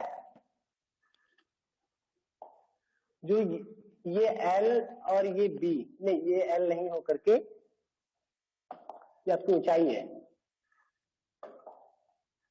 जो ये आपका B है और ये क्या हो गया? L हो गया। L या इसको मानो या इसको मानो, तो आयताकार, ये तो फिलहाल एक तरीके से घन की तरह दिख रहा है। आपको मैं एक व्हाइट पेज पे समझाने की कोशिश करता हूं। एक आयताकार मतलब पानी की टंकी मतलब आयताकार ऐसे हो सकती है, ये और ये। अब इसमें क्या है? लंबाई गुणे चौड़ाई, यानी जो इसका क्षेत्रफल, इसका क्षेत्रफल जो दिया गया है वो दिया गया है, यानी ये L है और ये B है। तो आयताकार मतलब ये L तो ये भी L, ये L तो ये भी L, ये नहीं, ये L और ये तो ये भी L, ये भी B, यानी ये भुजाएं आप आमने सामने की भुजाएं बराबर होगी इसकी, और ये आमने सामने की भुजाएं नीचे वाली तो ये बराबर होंगी। तो L इंटू B दिया गया आपके क्वेश्चन में। क्या दिया है? एक आयताकार पानी की टंकी के आधार का क्षेत्रफल यानी L इंटू B कितना दिया है? 4500 वर्ग सेंटीमीटर, तथा इसमें भरे पानी का आयतन 3.6 घन मीटर है। 36, ठीक है। तो क्या दिया है? 4500 3.6, यानी जो दिया गया है L इंटू B कितना दिया गया है? 4500 मीटर स्क्वायर। और जो घन दिया गया है, इसमें जो पानी भरा है, मान लीजिए इसमें पानी भरा है तो पानी ऊंचाई तक भरा होगा, तो जो पानी का आयतन है वो कितना है? वो 3.6 मीटर क्यूब। अब आपको पता है आयतन निकालने के लिए क्या?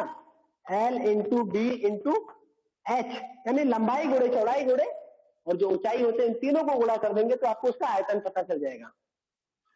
तो आपको L इंटू B ये दिया ही है, तो L इंटू B के जगह पे ये रख दीजिए, फिर H की वैल्यू पता चल जाएगी। चेक करते, इसमें कुछ है नहीं, सिर्फ कैलकुलेशन, एक अच्छा सा कैलकुलेशन है, क्योंकि ये 3.6 मीटर है, ये पॉइंट में आंसर आ रहा है, और आप जानते हैं यहाँ पे मीटर है, ये मीटर ही टेक्निकल पॉइंट है। यहाँ पे देखते हैं कैसे टेक्निकल पॉइंट है। इसको क्या करते हैं हम, थोड़ा सा स्पेस बनाते हैं, जगह बनाते हैं। अब इतना समझ में आएगा आप सभी को। इसको थोड़ा सा इधर रख दें। अभी यहाँ पे सॉल्व करते हैं। अब आपका L into B into H equal to कितना दिया? 3.6 मीटर क्यूब। और इसके पहले ये दशमलव हटाने के लिए आप सेंटीमीटर में ला सकते हैं। L इंटू B कितना दिया? 4500 मीटर ही दिया है या सेंटीमीटर दिया है? नहीं, सेंटीमीटर है, ये ध्यान दीजिए। वेरी गुड, ये अच्छा, सेंटीमीटर है। और ये कितना दिया है? ये मीटर है। दोनों का यूनिट भी सेम नहीं है, यहाँ पे भी गलती हो सकती है, चेक करना बहुत जरूरी है। चलो देखते हैं। तो यानी 4500 ये सेंटीमीटर है, ये ध्यान देना है। ये जो 4500 आपका था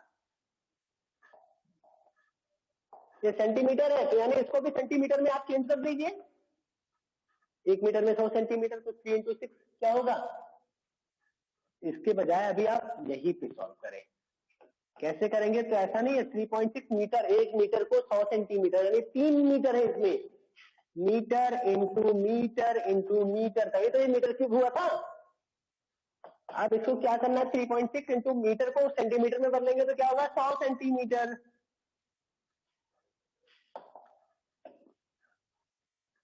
इसको फिर मैं कहीं और लेके चलता हूं,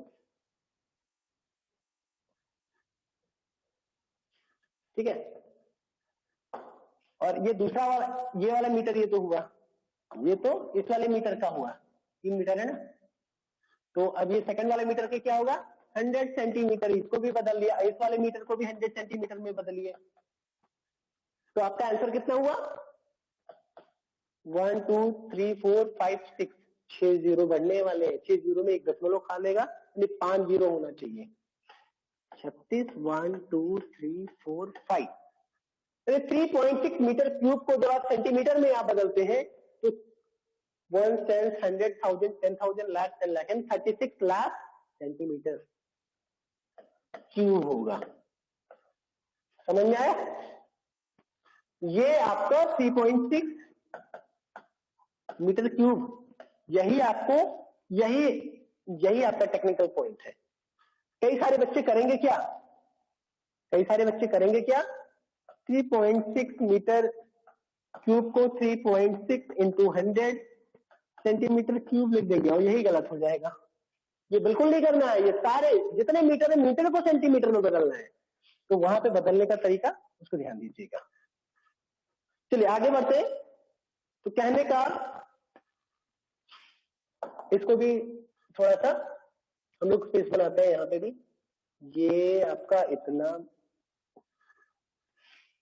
ओके, यहाँ पे भी समझा दिया गया, इसको भी आप लोग ध्यान रखेंगे। तब क्या हो गया, फिर से क्वेश्चन पे हम लोग आते हैं। क्या क्वेश्चन था, हाँ जो आपका LVH था, यहाँ पे इसी क्वेश्चन को लेके आते हैं। LV ये भी सेंटीमीटर में हो गया, ये भी, तो L into B into H equal to ये 3.6 मीटर क्यूब को क्या लिख सकते हैं यहाँ से, क्योंकि जब ये सेंटीमीटर में रखेंगे L इंटू बी तो ये भी सेंटीमीटर में ही रहे, तभी तो आंसर आएगा सही से। तो यहाँ पे लिखेंगे हम 36 लाख, ओके, सेंटीमीटर क्यूब। अब यहाँ पे क्या हो गया, L इंटू बी के H बराबर 36 1 2 3 4 5 centimetre cube upon L into B. L into B के जहाँ पे क्या लिख देंगे आप L इंटू बी ही लिख दीजिए, नहीं कंफ्यूज हो जाए बाद में वीडियो को ये अगर देख रहा हूँ। तो H इक्वल टू क्या हो जाएगा, 3 6 1 2 3 4 5 सेंटीमीटर क्यूब अपॉन 4500 मीटर। अब ये मीटर स्क्वायर मीटर क्यूब है, तो इसको आप, ये सेंटीमीटर है, तो इसको आप क्या कर सकते हैं, सेंटीमीटर स्क्वायर को यानी सेंटीमीटर इंटू सेंटीमीटर लिख सकते हैं। यहाँ पे लिख दीजिए इसको सेंटीमीटर इंटू सेंटीमीटर। इसी तरीके से इसको 3 बार क्यूब है, तो यहाँ पे क्या लिख सकते हैं, centimetre into centimetre into centimetre. तो अब सेंटीमीटर ये कट जाएगा, ये कट जाएगा, ये कट जाएगा, ये कट जाएगा, जो आंसर आएगा वो सिर्फ एक ही भुजा तो रहेगा और वो सिर्फ सेंटीमीटर में होगा। एक ही भुजा के लिए सेंटीमीटर में आना भी चाहिए। यूनिट का भी कैंसिलेशन जानिए, फिलहाल इससे ज्यादा परेशानी नहीं होगी आपको। अब यहाँ पे देखते हैं, एक जीरो से ये जीरो कैंसिल हुआ, इस जीरो से ये जीरो कैंसिल हुआ, बचा 45, 9 पचे 45, 9 का 9 चौक 36 से भी हो जा रहा है, तो 9 चौक 36, 9 0 0, 9 0 जा 0, 9 0 जा 0, ये भी कट गया।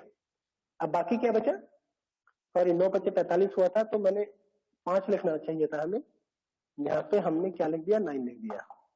9 पचे 45, 9 चौक 36, अभी 5 से इसको कट जाएगा, 5 और 40 0 0, यानी 800 इज द आंसर। जो आपका हाइट आ रही है वो कितना आ रही है, जो हाइट आपका आ रहा है वो 800 सेंटीमीटर आ रहा है। अगर मीटर में आंसर होगा तो कितना होगा, 8 मीटर। अगर सेंटीमीटर में आंसर होगा तो कितना होगा, सेंटीमीटर में होगा तो 800। चेक करते हैं, मीटर में ही आंसर दिया है, सारे मीटर में, तो दैट मींस कि 8 metre is the final answer for this question. 8 metre इसका सही आंसर होगा। आगे चलते हैं, क्वेश्चन नंबर 51 पे चलते हैं। क्वेश्चन नंबर 51 समझते हैं। क्वेश्चन नंबर 51 में क्या है, एक बस नई दिल्ली से प्रातः 9:10 से चलना आरंभ करती है और कार्य नहीं, ये शाम को होना चाहिए। फिर यहाँ पे मिसप्रिंट है, शाम को 4:20 पे चंडीगढ़ पहुंच जाती है। ये 4 शाम को हो, क्यों, सुबह क्यों नहीं, कैसे समझ में आया, क्योंकि सारे यहाँ पे 7 घंटा 6 घंटा 6 घंटा अगर सुबह ही होता ना तो कम से कम 12 घंटा से तो ज्यादा ही होता, इसीलिए मुझे 100% ये हो गया कि शाम ही होगा। तो 9:10 सुबह से चलना शुरू की प्रातः और शाम को 4:20 पे चंडीगढ़ पहुंच गई। पूरी यात्रा में लगा समय कितना होगा? अब इसका आंसर आप दो तरीके से निकाल सकते हैं, उंगलियों पे निकाल सकते हैं और नहीं तो तरीके से भी निकाल सकते हैं। पहले उंगलियों पे निकालते। 9:10 से शुरू हुआ था, 9:10 शुरू हुए तो 10:10 पे 1 घंटा, 11:10 पे 2 घंटा, 12:10 पे 3 घंटा, 1:10 पे 4 घंटा, 2:10 पे 5 घंटा, 3:10 पे 6 घंटा और 4:10 पे 7 घंटा। 4:10 पे 7 घंटा, तो 4:20 पे पहुंचा, तो यानी 7 घंटा 10 मिनट। यही आंसर होगा, यही हो गया उंगलियों पे आंसर निकालना। ज्यादा ज्यादा 10 से 12 सेकंड कंफर्म भी है, आराम से, कोई जल्दबाजी नहीं। फिलहाल मैथ्स के कॉन्सेप्ट में आप इसका आंसर कैसे निकालते हैं उसको भी समझ लीजिए, अगर आप तरीके से निकालना चाहते हैं। क्या दिया हुआ था क्वेश्चन, एक बार फिर से देखें। 9:10 सुबह, शाम को 4:20, ठीक है। सुबह 9:10 AM लिख दे रहा हूं सुबह को, 4:20 PM। इसको 24 आवर फॉर्मेट में आपको चेंज करना पड़ेगा। तो AM को क्या लिखते हैं हम? 9:10 ही लिखते हैं और 4 को क्या लिखेंगे? 12×4 16 20। AM PM तो रहता नहीं 24 आवर फॉर्मेट में। तो दैट मीन्स कि यहाँ पे 9:10 पे चली, 16:20 पे पहुंची, तो टोटल कितना समय लगा? 16:20 में से 9-10 कम कर दीजिए, कितना होगा? 20 में से 10, 0 में से 0 गया 0, 2 में से गया 1, दशमलव के नीचे दशमलव लग गया, 16 में हो गए 7 घंटा 10 मिनट। सीधा सीधा आंसर आ गया। गलती यहाँ पे नहीं होती। अगर यहीं पे 4:30 होता ना, नहीं 9:30 होता, 9:30 होता तब मजा आता है। तब क्या होता? 9:30 जब आप करते हैं ना, तो 0 में से 0 निकाल के 0 आता। यहाँ पे 2 में से 3 माइनस नहीं होता, तो आप क्या करते? कई सारे बच्चे 1 कैरी ले लेते, 1 कैरी लेते तो 3 में से 3 लिए 0 लिख देते, वहीं पे गलत हो जाता। बेटा ये ध्यान देना है, ये है आपका मिनट, ये है आपका घंटा। जैसे आप वंस और टेंस और 100 निकालते हैं, तो जब यहाँ से लाते हैं तो ये टेंस आता है, और टेंस आपका कहाँ पे जा रहा है? वंस पे जा रहा है। तो एक टेंस कितने वंस के बराबर होता है? 10 वंस के बराबर होता है। इसीलिए एक जो आता है वहां पे 10 हो जाता है जो कैरी। तो इसी तरह यहाँ पे जब यहाँ पे जो जा रहा है, ये क्या आ रहा है? ये 1 आवर आ रहा है, 1 घंटा आ रहा है। और 1 घंटा कितने मिनट के बराबर होता है? 60 मिनट के बराबर होता है। तो ऐसे में 60 20 80 मिनट हो जाता है। 80 मिनट में से 30 मिनट कम होता है, तो 50 मिनट बचते हैं यहाँ पे। फिलहाल इतना डिफिकल्ट नहीं था, आसान था। मेरा काम था बताना, बता दिया। इनकेस ऐसा भी क्वेश्चन आए तो आपको दिक्कत ना हो, आप सही करके आए, बस इसलिए बताया गया। चलिए आगे चलते हैं। Question number 52। एक ड्रम का 2/3 भाग भरा हुआ है। चलिए ठीक है। यदि इसे पूरा भरने के लिए 50 लीटर पानी की आवश्यकता और पड़े या आवश्यकता पड़े, तो ड्रम के पानी की क्षमता कितनी होगी? बहुत अच्छा क्वेश्चन है। एक कोई ड्रम है,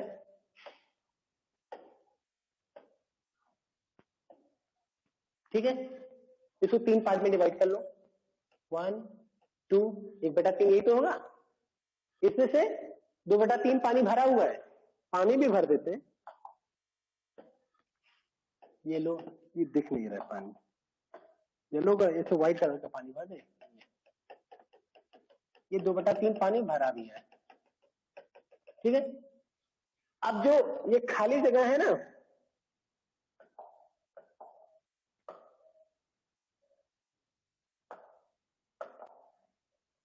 जो ये खाली जगह है ना, ये कितना है? 1/3 ही तो है। और इस खाली जगह को भरने के लिए कितना पानी? 50 लीटर पानी की और आवश्यकता पड़ती है। यानी 50 लीटर और पानी भर दो तो पूरा फुल हो जाए। यानी 1/3 जो खाली है ना, 1/3 में कितना पानी और आएगा? 50 लीटर। ये दिया ही है, क्वेश्चन में ही दिया है। एक ड्रम में 2/3 भाग भरा है, यानी 1/3 भाग खाली है। लेकिन 1/3 जो खाली है उसको पूरा भरने के लिए कितना जरूरत है? 50 लीटर पानी की जरूरत है। यानी 1/3 भाग कितना है? 50 लीटर। 1/3 कितना है? 50 है। तो जरा बताइए 2/3 कितना होगा? 2/3 जब 3 में से 1 भाग 50 है तो 3 में से 2 भाग कितना होगा? 100। 3 का 3 होगा, यानी पूरे ड्रम की जो क्षमता है वो कितना होगा? 3/3। 3 का 3 भर जाए, यानी 3/3 कितना हो जाएगा? 50 × 3 = 150 litre.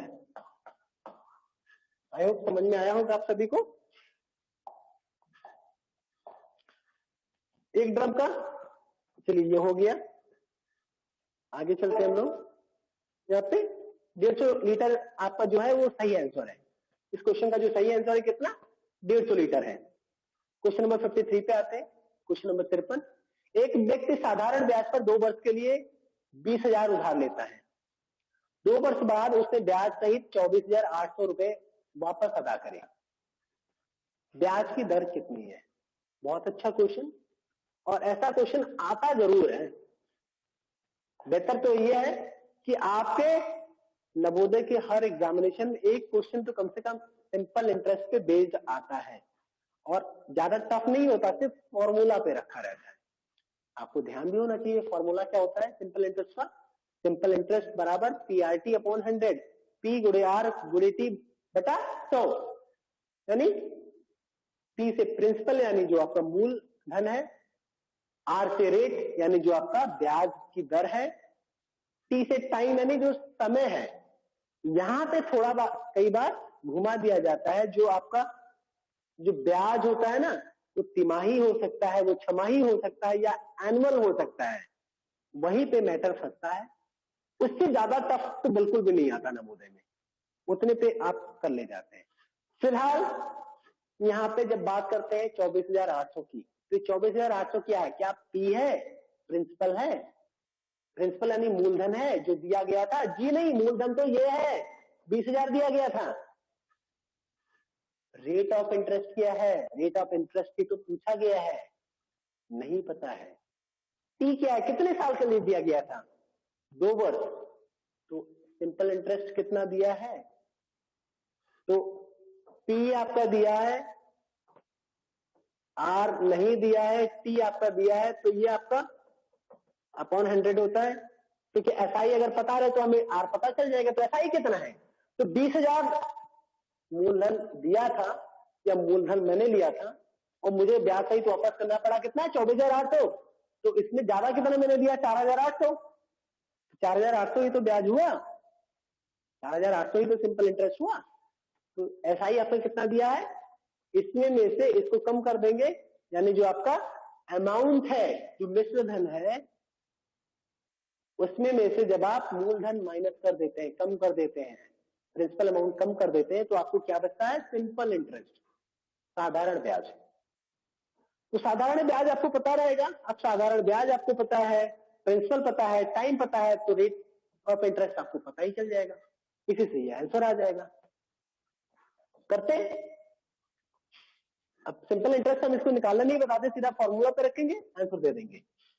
Simple interest equal to P × R × 100, ये बताया गया है। अब सिंपल इंटरेस्ट कितना था?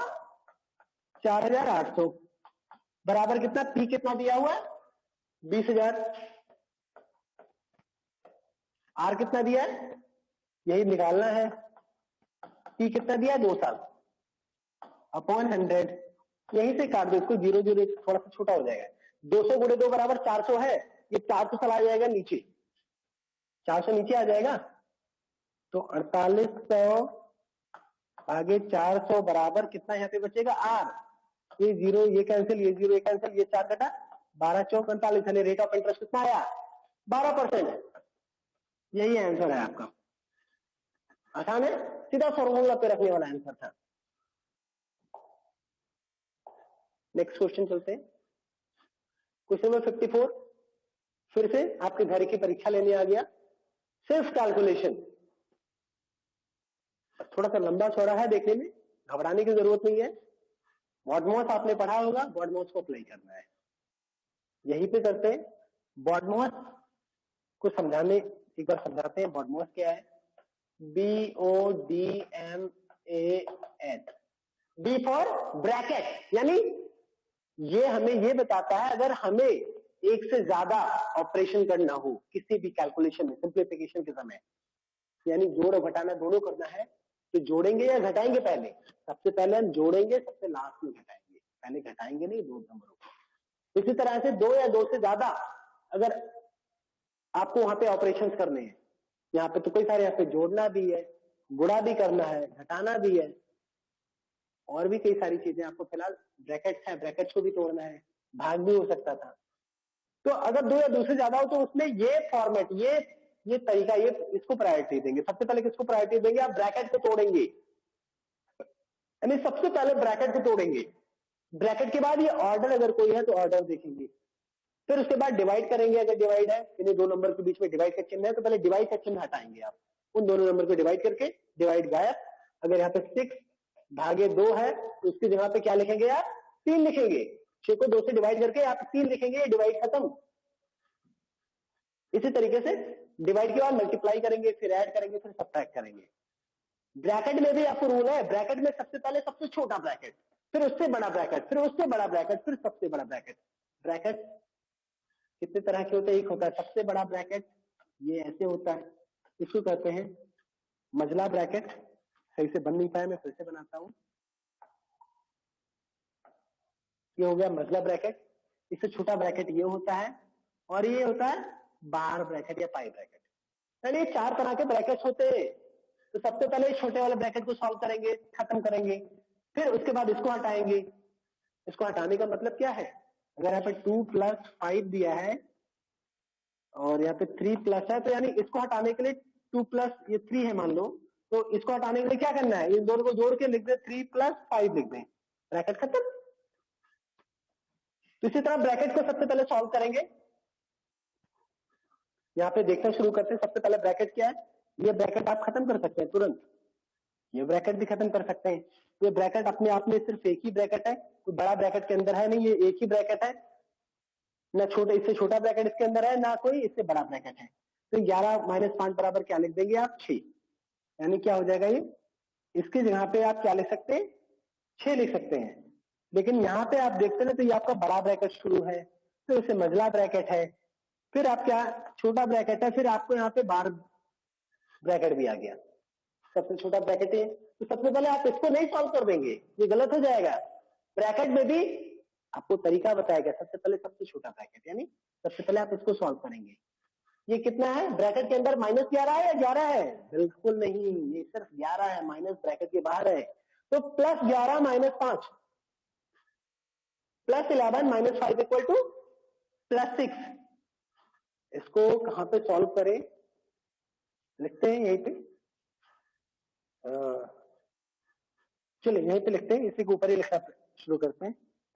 12 + 13 प्लस ये ब्रैकेट 18, इसको यहाँ पे क्या रख देंगे? -11 - 5 बराबर 6।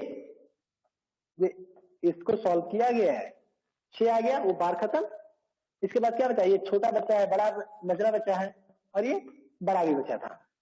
अब ये छोटा वाला खत्म हुआ, अब ये शॉर्ट वाला शुरू होगा, यानी 18 - 6, 12 प्लस ये बड़ा बना रहेगा, 13 + 18 - 6, ये शॉर्ट वाला खत्म हुआ, कितना हो जाएगा?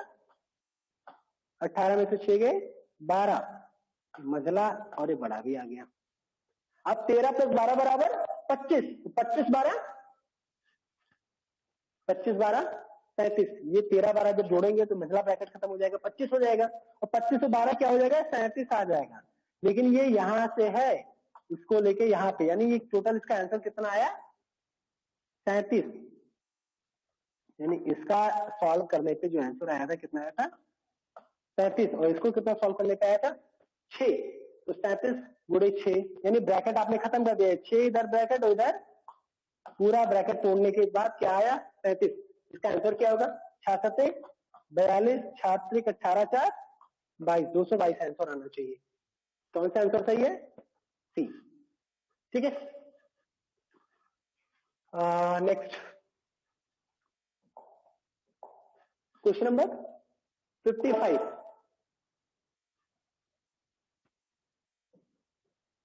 18% छूट देने के बाद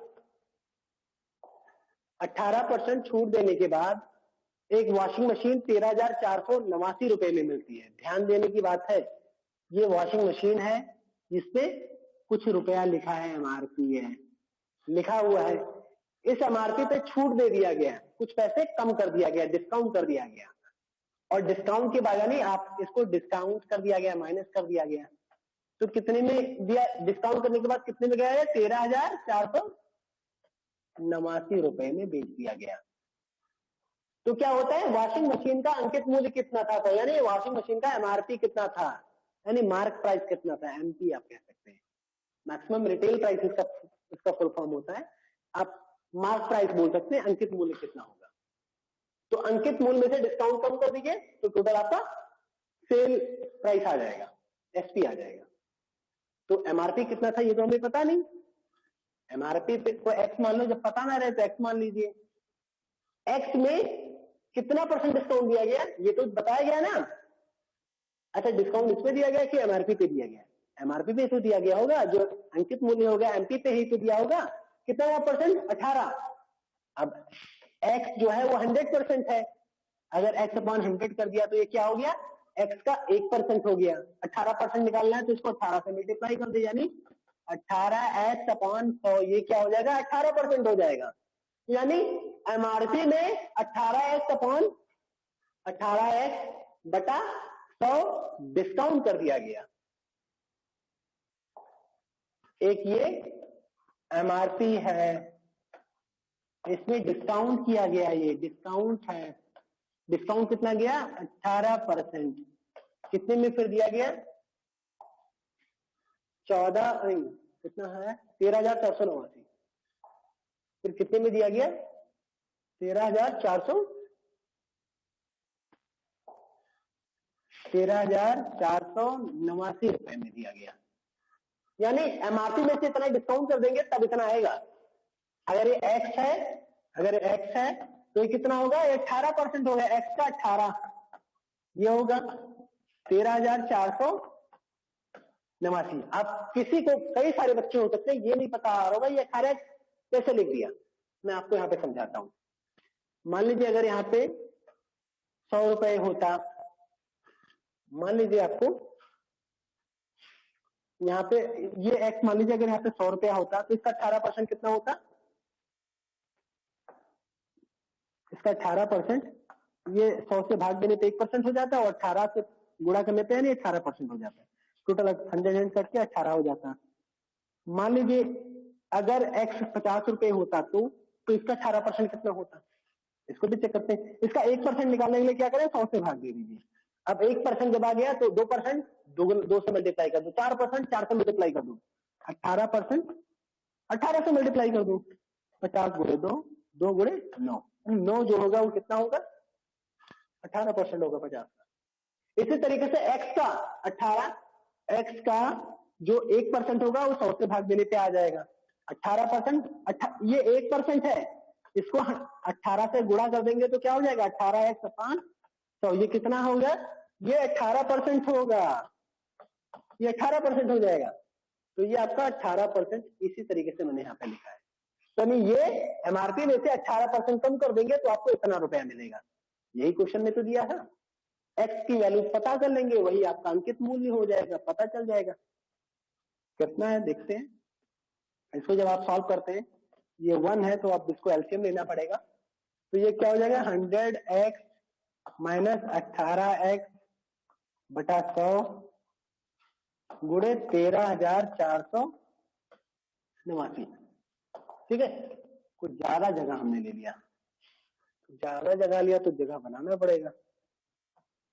बन गया, ऐसे लिखते हैं। अब 100x में से 18x अगर आप कम करेंगे तो कितना बचेगा, 82x बटा 100 है, तो बटा 100 के बजाय ये 100 सीधा ओरल ऐसे मल्टीप्लाई कर दो ना, ये कुछ नहीं है तो 1 है, तो इसमें क्या हो जाएगा, 1 से मल्टीप्लाई करने पे सेम रह जाएगा। तो आप इसको यहां से इरेज ही करके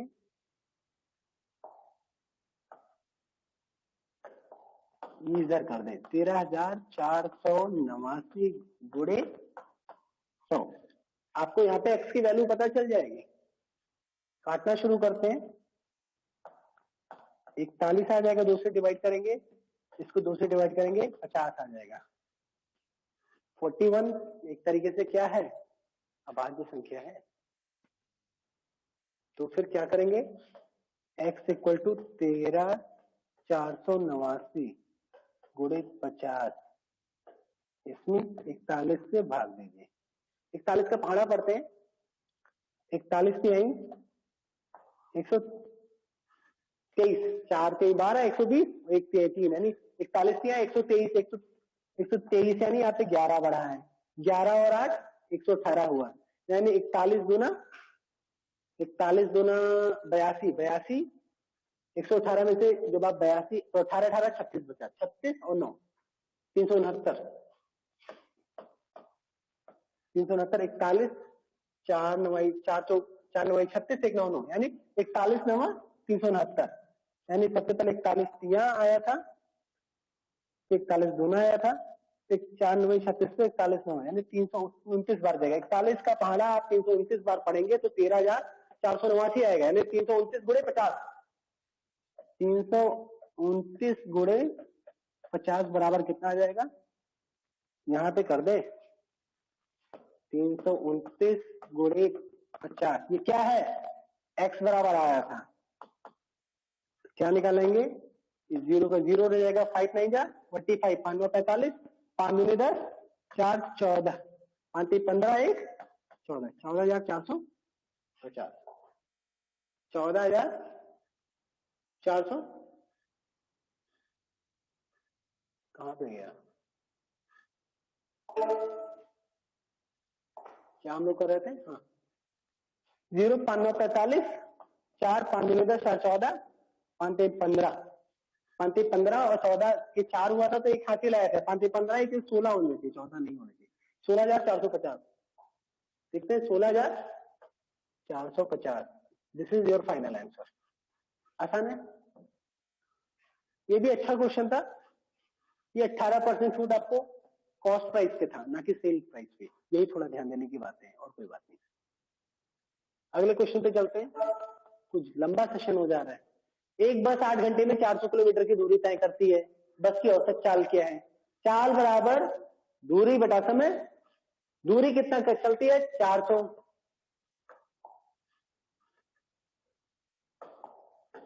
दूरी चलती है 400, कितने घंटे में, 8 घंटे में, दूरी बटा चाल बराबर क्या हुआ, दूरी बटा समय, तो दूरी कितना है 400 मीटर, समय 8 घंटा, औसत चाल क्या है 8 पंचे 40, 50 मीटर में था, ये 400 मीटर में होगा तो मीटर पर घंटा, किलोमीटर था तो किलोमीटर पर घंटा, गज में होगा तो गज पर घंटा, कुछ भी हो सकता है। ये 400 क्या है ये देखते हैं, 400 किलोमीटर था तो क्या आंसर होगा इसका, ये किलोमीटर था और ये घंटा था, तो ये 50 किलोमीटर पर आवर, ये आंसर आपका होना चाहिए। तो इसका आंसर क्या है 50 किलोमीटर प्रति घंटा, this is your final answer.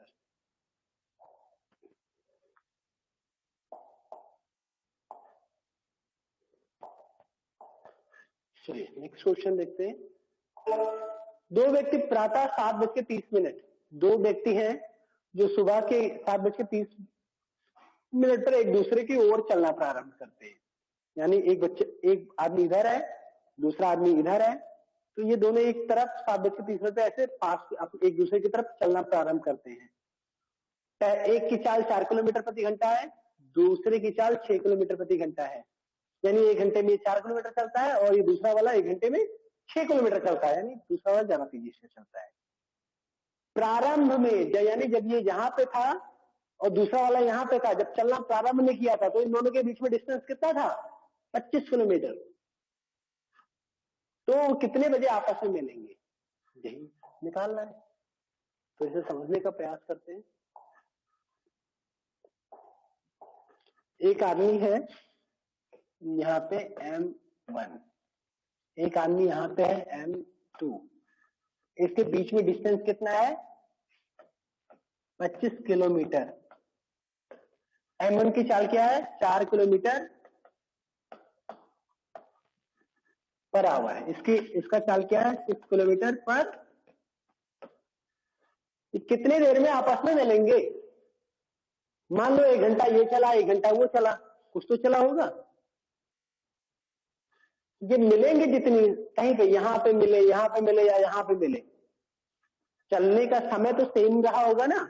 ये थोड़ा ज्यादा चला होगा, ये कम चला होगा, अंतर तो यही होगा, लेकिन समय तो लगातार लोग चलते ही रहे। कहीं दोनों एक साथ चलना शुरू किए, दोनों एक ही साथ मिलेंगे, तो मतलब जो समय होगा, दोनों चलने का जो समय होगा वो तो दोनों का सेम होगा। ज्यादा तेज चल रहा था तो ज्यादा दूरी तक कवर किया होगा, बात अलग है, लेकिन समय तो सेम होगा ना। तो समय सेम होगा। मान लो एक निश्चित समय में, कोई भी समय में अगर ये चलता है, एक समय में मान लीजिए, समय आपको नहीं पता है, आप टी समय मान लीजिए, टी समय में ये कितना चलता है? 6। अब ये आपका दूरी है, मान लीजिए। एक काम करता हूं, इसके बजाय जो यहाँ पे ये लिखा है 25 किलोमीटर, इसी को मैं ऊपर कर दे रहा हूं बस। मान लीजिए ये चलना शुरू किया, यहां से यहां तक पहुंचा, कितने समय में? टी समय में। कितना दूरी चला ये हमें नहीं पता है। मान लीजिए जब नहीं पता तो x किलोमीटर चला, तो टी समय में ही, यानी उतने ही समय में ये कितना चला? अब 25 किलोमीटर था, ये x किलोमीटर चला है, तो जो बाकी बचा उतने ही समय में तो मिला। मान लो यहाँ पे मिलते हैं, तो ये कितना हुआ? ये आपका x minus, sorry 25 minus x, 25 था ना पहले, 25 माइनस x, जो x ये चला है उतना कम चला, दोनों मिले हैं। मान लो यहाँ पे इस पॉइंट पे मालूम मिलते हैं, तो जो ये चला, ये कितना चला? x किलोमीटर चला, ये कितना चला? 25 में से x कम कर दो, जितना बचा उतना चला। तो ये क्या हुआ? ये तो दूरी है, ये भी दूरी है। चाल यहाँ पे दिया हुआ है, पूछा गया है कितने समय बाद एक दूसरे से मिलेंगे, यानी टी समय बाद ये दोनों यहाँ पे मिलते हैं। टी समय में इतना दूरी ये चला, टी समय में इतना दूरी चला, यानी टी समय में एक दूसरे से मिल रहे हैं, तब ये x किलोमीटर चला है और ये इतना किलोमीटर चला है, तो टी समय कितना है यही तो फाइंड आउट करना है। तो फाइंड आउट करते हैं, m को पहले फाइंड आउट करते हैं। m की दूरी हमें दिया है, चाल हमें दिया है, चाल बराबर दूरी बटा समय, ये हमें पता ना, चाल बराबर दूरी बटा समय। तो चाल कितना दिया है? 4 किलोमीटर पर आवर। दूरी कितना ही कवर किया था? x। कितनी देर में? 3 मिनट में। चलो ठीक है, तो एक तरीके से समय कितना हुआ, अब इसको आप इधर ले आए या इधर ले आए, बात तो एक ही हुआ। t बराबर कितना? x अपॉन 4 किलोमीटर प्रति आवर। तो यहाँ पे आवर ये कैंसिल हो जाता है, तो केवल 4 किलोमीटर। तो जो समय बचता है, ये x आपका दूरी रहता है, सॉरी ये आवर नहीं किलोमीटर रहता है, तो किलोमीटर कैंसिल होता है, आवर रहता है। दैट मीन्स x बटे 4 हो जाता है। t बराबर कितना है? x बटे 4। अब इसकी बारी आती है, यहाँ पे m2 अगर देखते हैं, m2 यहाँ पे फिर वही चाल बराबर दूरी बटा समय। चाल कितना दिया है? 6 kilometre per hour, 6 kilometre per hour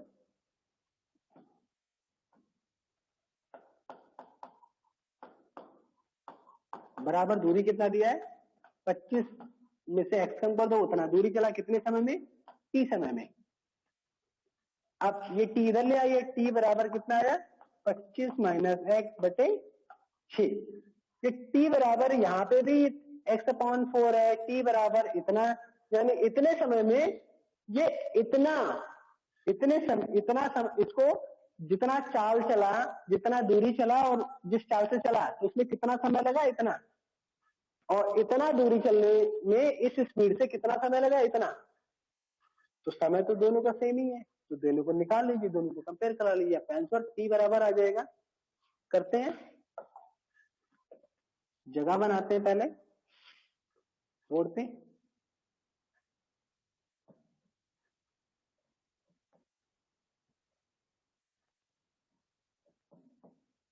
थोड़ा सा जगह बन गया फिर से। अब t बराबर इतना पता है, तो ये क्या x अपॉन 4 बराबर, ये t बराबर इतना, t बराबर इतना, तो क्या ये लिख सकते हैं? बिल्कुल लिख सकते हैं। तो क्या होगा, ये ऐसे और ये ऐसे मल्टीप्लाई हो जाएगा ना, तो क्या हो जाएगा, 6 इंटू एक्स बराबर 6x। 4 को 25 से, 4 को 25 से जब गुणा करेंगे क्या होगा, 25 का 100 माइनस 4 गुणे x बराबर 4x। कितना हो जाएगा, 4x से जब उधर आ जाएगा तो कितना हो जाएगा, ये 6x प्लस 4x बराबर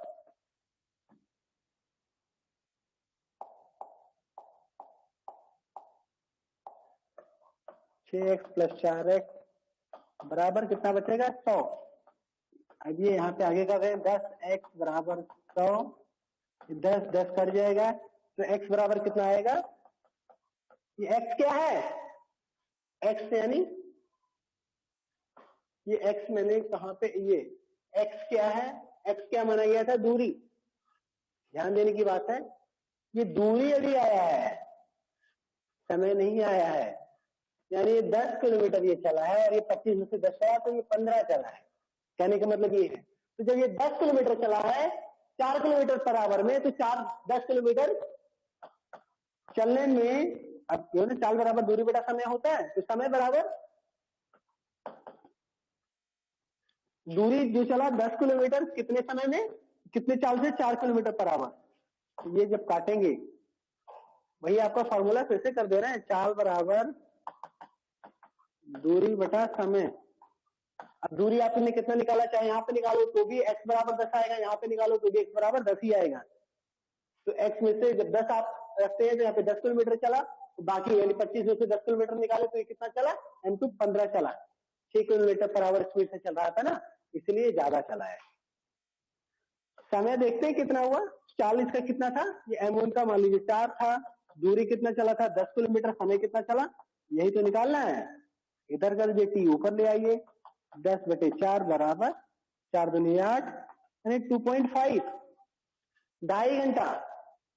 इधर भी निकालेंगे तो भी 2.5 घंटा आएगा, चेक भी कर लीजिए। यहाँ पे 15 आया था, 15 किलोमीटर भागे 4, तो 6 से 6 दूनी 12, 6 पंचे 30, यहाँ पे भी 2.5 घंटा आ रहा है, यानी 2.5 घंटा ये भी चला, 2.5 घंटा ये भी चला।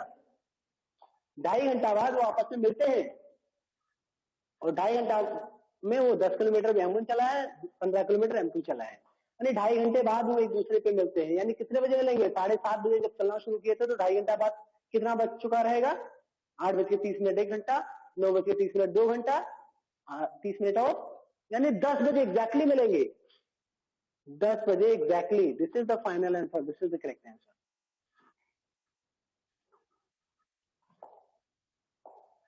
क्वेश्चन नंबर 58 को चेक करते हैं। निम्न में से कौन सी, इन चारों में से कौन सा ऑप्शन 1.01 के समतुल्य है, यानी समतुल्य मतलब बराबर है। आपको पता है अगर कोई दशमलव है तो दशमलव हटाने के लिए आप सीधा 100 से गुणा कर दें, और सबसे बढ़िया है अगर परसेंटेज निकालना है तो आपका अगर सबसे पहले फ्रैक्शन में चेंज कर लो, फिर 100 से मल्टीप्लाई कर दो। फ्रैक्शन को 100 से गुणा कर देने पे आपका परसेंटेज में चेंज हो जाता है। तो सबसे पहले इसको फ्रैक्शन में चेंज कर लो। फ्रैक्शन में चेंज करने के लिए क्या, इसको 100 से मल्टीप्लाई करोगे, 1 0 1 2 2 दशमलव के बाद 2 अंक है, तो यानी 2 0 वाला अंक, 2 0 वाला अंक आपको क्या होगा, 100 से मल्टीप्लाई कर दो, ऊपर भी और इसके हर में भी, क्या हो जाएगा 101/100।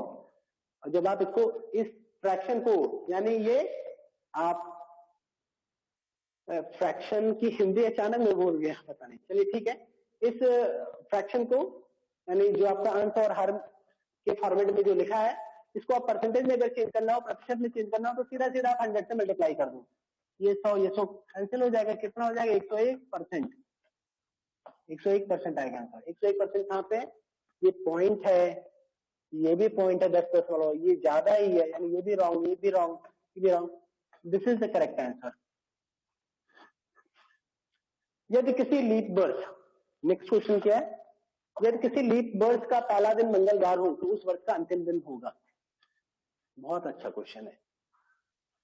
पहली बात, लीप वर्ष है क्या ये जानते हैं। लीप वर्ष मान लीजिए अभी चल रहा है 2021, पता करते क्या ये लीप वर्ष है। किसी भी वर्ष को ये जानने के लिए कि क्या लीप वर्ष है या नहीं, उसको 4 से आप भाग दे दीजिए। 4 से भाग दे, और 4 से अगर पूरी तरह कट जाए तब तो लीप वर्ष, अगर शेष बच जाए तो वो लीप वर्ष नहीं है। 4 पंचे 20, 4 पंचे 20, 4 पंचे 20, ऐसा होगा, यानी 505, यानी फिर भी एक रिमाइंडर आ जा रहा है, यानी पूरी तरह कट नहीं रहा है। इसका मतलब यह है कि ये लीप वर्ष 2021 नहीं है, 2020 है, 2016 है। हर 4 साल बाद लीप ईयर जो है, जो लीप वर्ष होता है वो रिपीट होता है, और 4 से पूरी तरह कट जाता है। वो कट क्यों जाता है? लीप वर्ष में 366 दिन होते हैं 365 के बजाय, और जो साधारण वर्ष होता है उसमें सिर्फ 365 दिन होता है। अब ऐसा क्यों है कि 365 दिन साधारण वर्ष में होता है और लीप वर्ष में 366 दिन होता है, ऐसा क्यों? लीप वर्ष में जो फरवरी महीना होता है उसमें 28 नहीं, वो 29 दिन का होता है, इसीलिए लीप वर्ष में 365 के बजाय 366 दिन होते हैं। अब क्वेश्चन पे आते हैं, यदि किसी लीप वर्ष का पहला दिन मंगलवार है, यानी 1 जनवरी कोई भी हो सकता है, 2020, 2016, 2012, कुछ भी, वो मंगलवार है, तो साल का अंतिम दिन क्या होगा?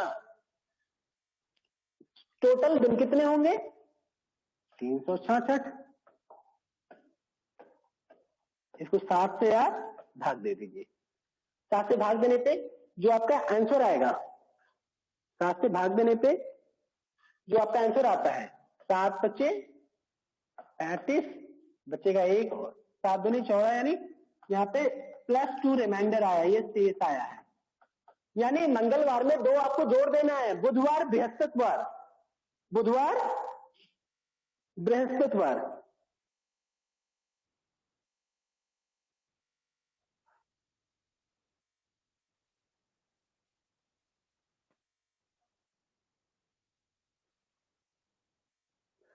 अच्छा, तो ऐसे में यहाँ पे कुछ कंफ्यूजन है इसका।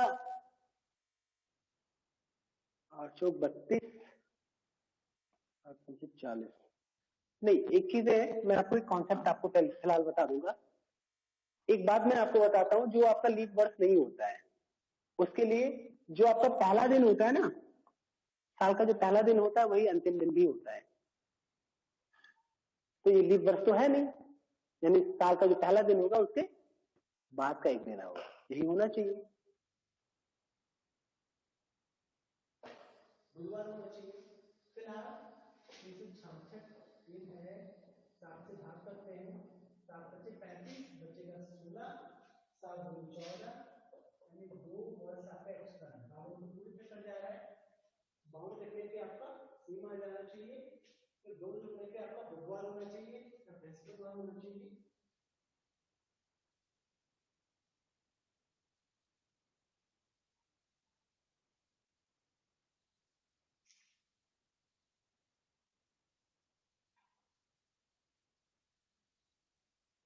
इस हिसाब से चीजें कुछ कंफ्यूजन है।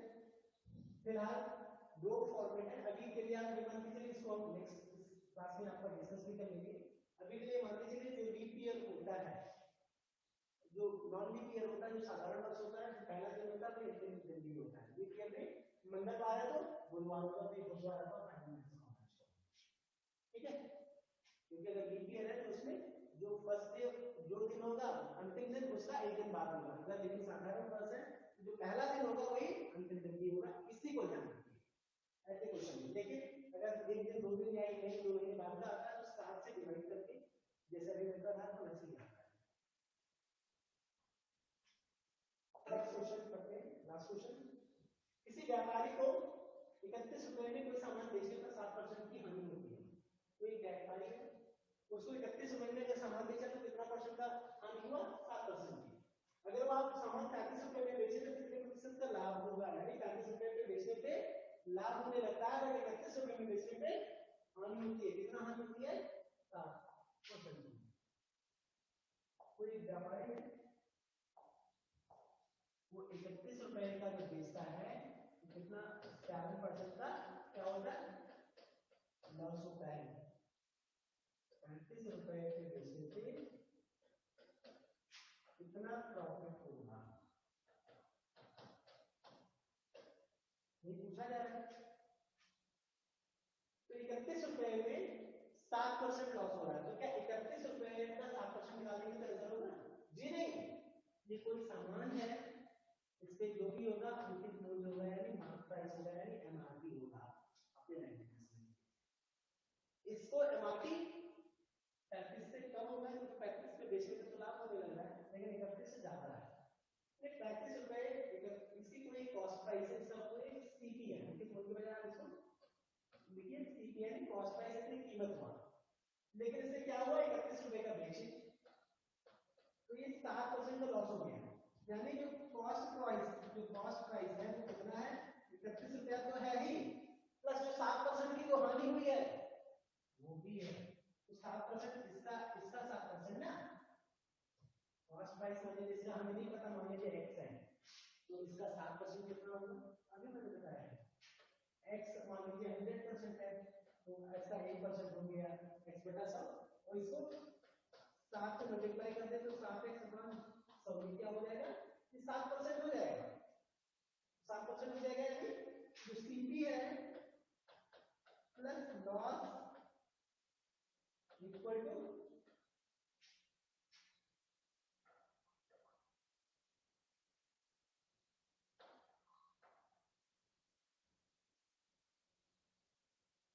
प्लस नहीं माइनस होगा कॉस्ट प्राइस में से जो आपका लॉस परसेंट है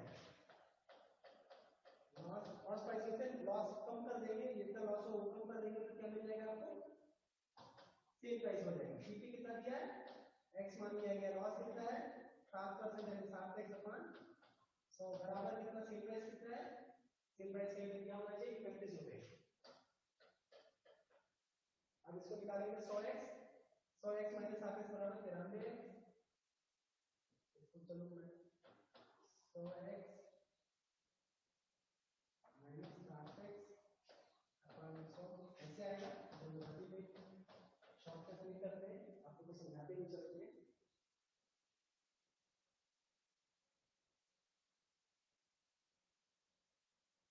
क्या करते हैं इसको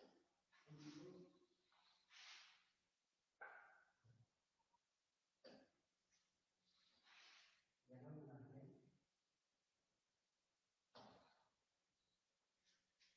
जगह बनाते हैं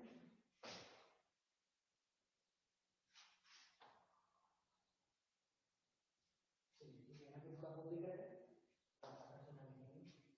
7 ये 100x माइनस 7x बराबर कितना हो जाएगा 93x। 100 का यहाँ से मल्टीप्लाई करेंगे इसे मल्टीप्लाई करेंगे कितना हो जाएगा 100 गुणे 31 रुपए यानी x बराबर कितना आ जाएगा 31 से 93 31 से करना 31 सॉरी 31 से 93 है ना 3 निकल जाएगा। अब क्या हो जाएगा x बराबर कितना आ रहा है 100 अपॉन 3 100 अपॉन 3 ये क्या आया है आपका ये आया मार्क प्राइस जो नुकसान हो रहा है वो कितना हो रहा है 7%। इस 7x अपॉन 100 कितना होगा x यहाँ पे x को x की जगह पे 100 अपॉन 3 लिख दीजिए वही हो जाएगा। ये तो रहा आपका मार्क प्राइस ये तो रहा आपका मार्क प्राइस ठीक है। तो जो मार्क प्राइस आपका ये है 100 अपॉन 3 तो आपका 7x अपॉन 100 क्या होगा इसको भी निकाल सकते हैं। क्या निकालना है फिलहाल एक बार इसको देखिए कोशिश किसी व्यापारी को 35 रुपए में बेचे भी कितना परसेंट लाभ होगा फिलहाल उसका कॉस्ट मूल्य पता कर लें फिर जिसमें से जितना रहेगा आप देख लेंगे कितना ज्यादा कॉस्ट प्राइस है। पहले सीपी निकालते हैं सीपी कितना है सीपी हमारा है 100/3 ये हमारा सीपी अब 100/3 बराबर मतलब 35 समथिंग आएगा 35.35 लेकिन ये 35 रुपए में बेच रहे हैं, यानी ज्यादा बेच रहे हैं। कितना ज्यादा बेच रहे हैं? अब जो आपका सीपी आपको मान लीजिए ये है, तो 35 माइनस जो कॉस्ट प्राइस है 100/3, ये तो करेंगे कितना परसेंट, लगभग 35 रुपए में अगर बेच रहा है, इसकी लागत आएगी 100/3 ही आएगी। तो जो इसका प्रॉफिट हो जाएगा पता चल जाएगा ना कि ये प्रॉफिट कितना है। तो क्या हो जाएगा 35 में 105/100/3 बराबर 5/3। ये क्या है? ये प्रॉफिट है। जब ये प्रॉफिट आपका 5/3 आ रहा है तो प्रॉफिट परसेंटेज पूछ रहा है, क्या पूछ रहा है? तो कितना प्रतिशत लाभ होगा, कितना परसेंट लाभ है? 5/3 आपका, इसका प्रॉफिट कितना आ रहा है? 5/3। इसका परसेंटेज कितना होगा? कोई भी अगर फ्रैक्शन है तो उसको हम इससे मल्टीप्लाई कर दो, परसेंटेज मिल जाएगा। क्या आ जाएगा? 500/3 बराबर कितना आ जाएगा?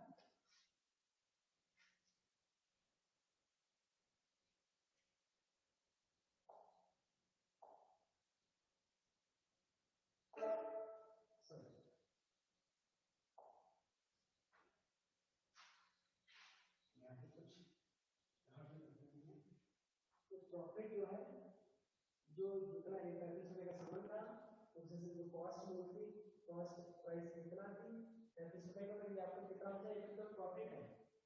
ये प्रॉफिट आपका कितना आया? 5/3। ये तो प्रॉफिट है। ये प्रॉफिट कितने पे आया है आपको पता है? जो भी प्रॉफिट हो, 5 रुपए का प्रॉफिट हुआ 20 रुपए पे, तो 5/20 निकालेंगे, इंटू 100 करेंगे। इसी तरीके से जब ये 5/3 आपका प्रॉफिट है, 5/3 प्रॉफिट है, कितने में प्रॉफिट है? जो कॉस्ट हम लोग थी, कॉस्ट प्राइस कितनी थी? कॉस्ट प्राइस कितनी आएगी? 100/3। 100/3 इसको 100 से मल्टीप्लाई करेंगे तभी तो आएगा ना परसेंटेज। यहाँ पे चूक हो गई, ये कैंसिल हो जाएगा, ये 100 से 100 कैंसिल हो जाएगा, कितना आ जाएगा? 5%। 5% आपका आंसर हो जाएगा। That means this is the final answer. ये 5% आपका इसका सही आंसर होगा।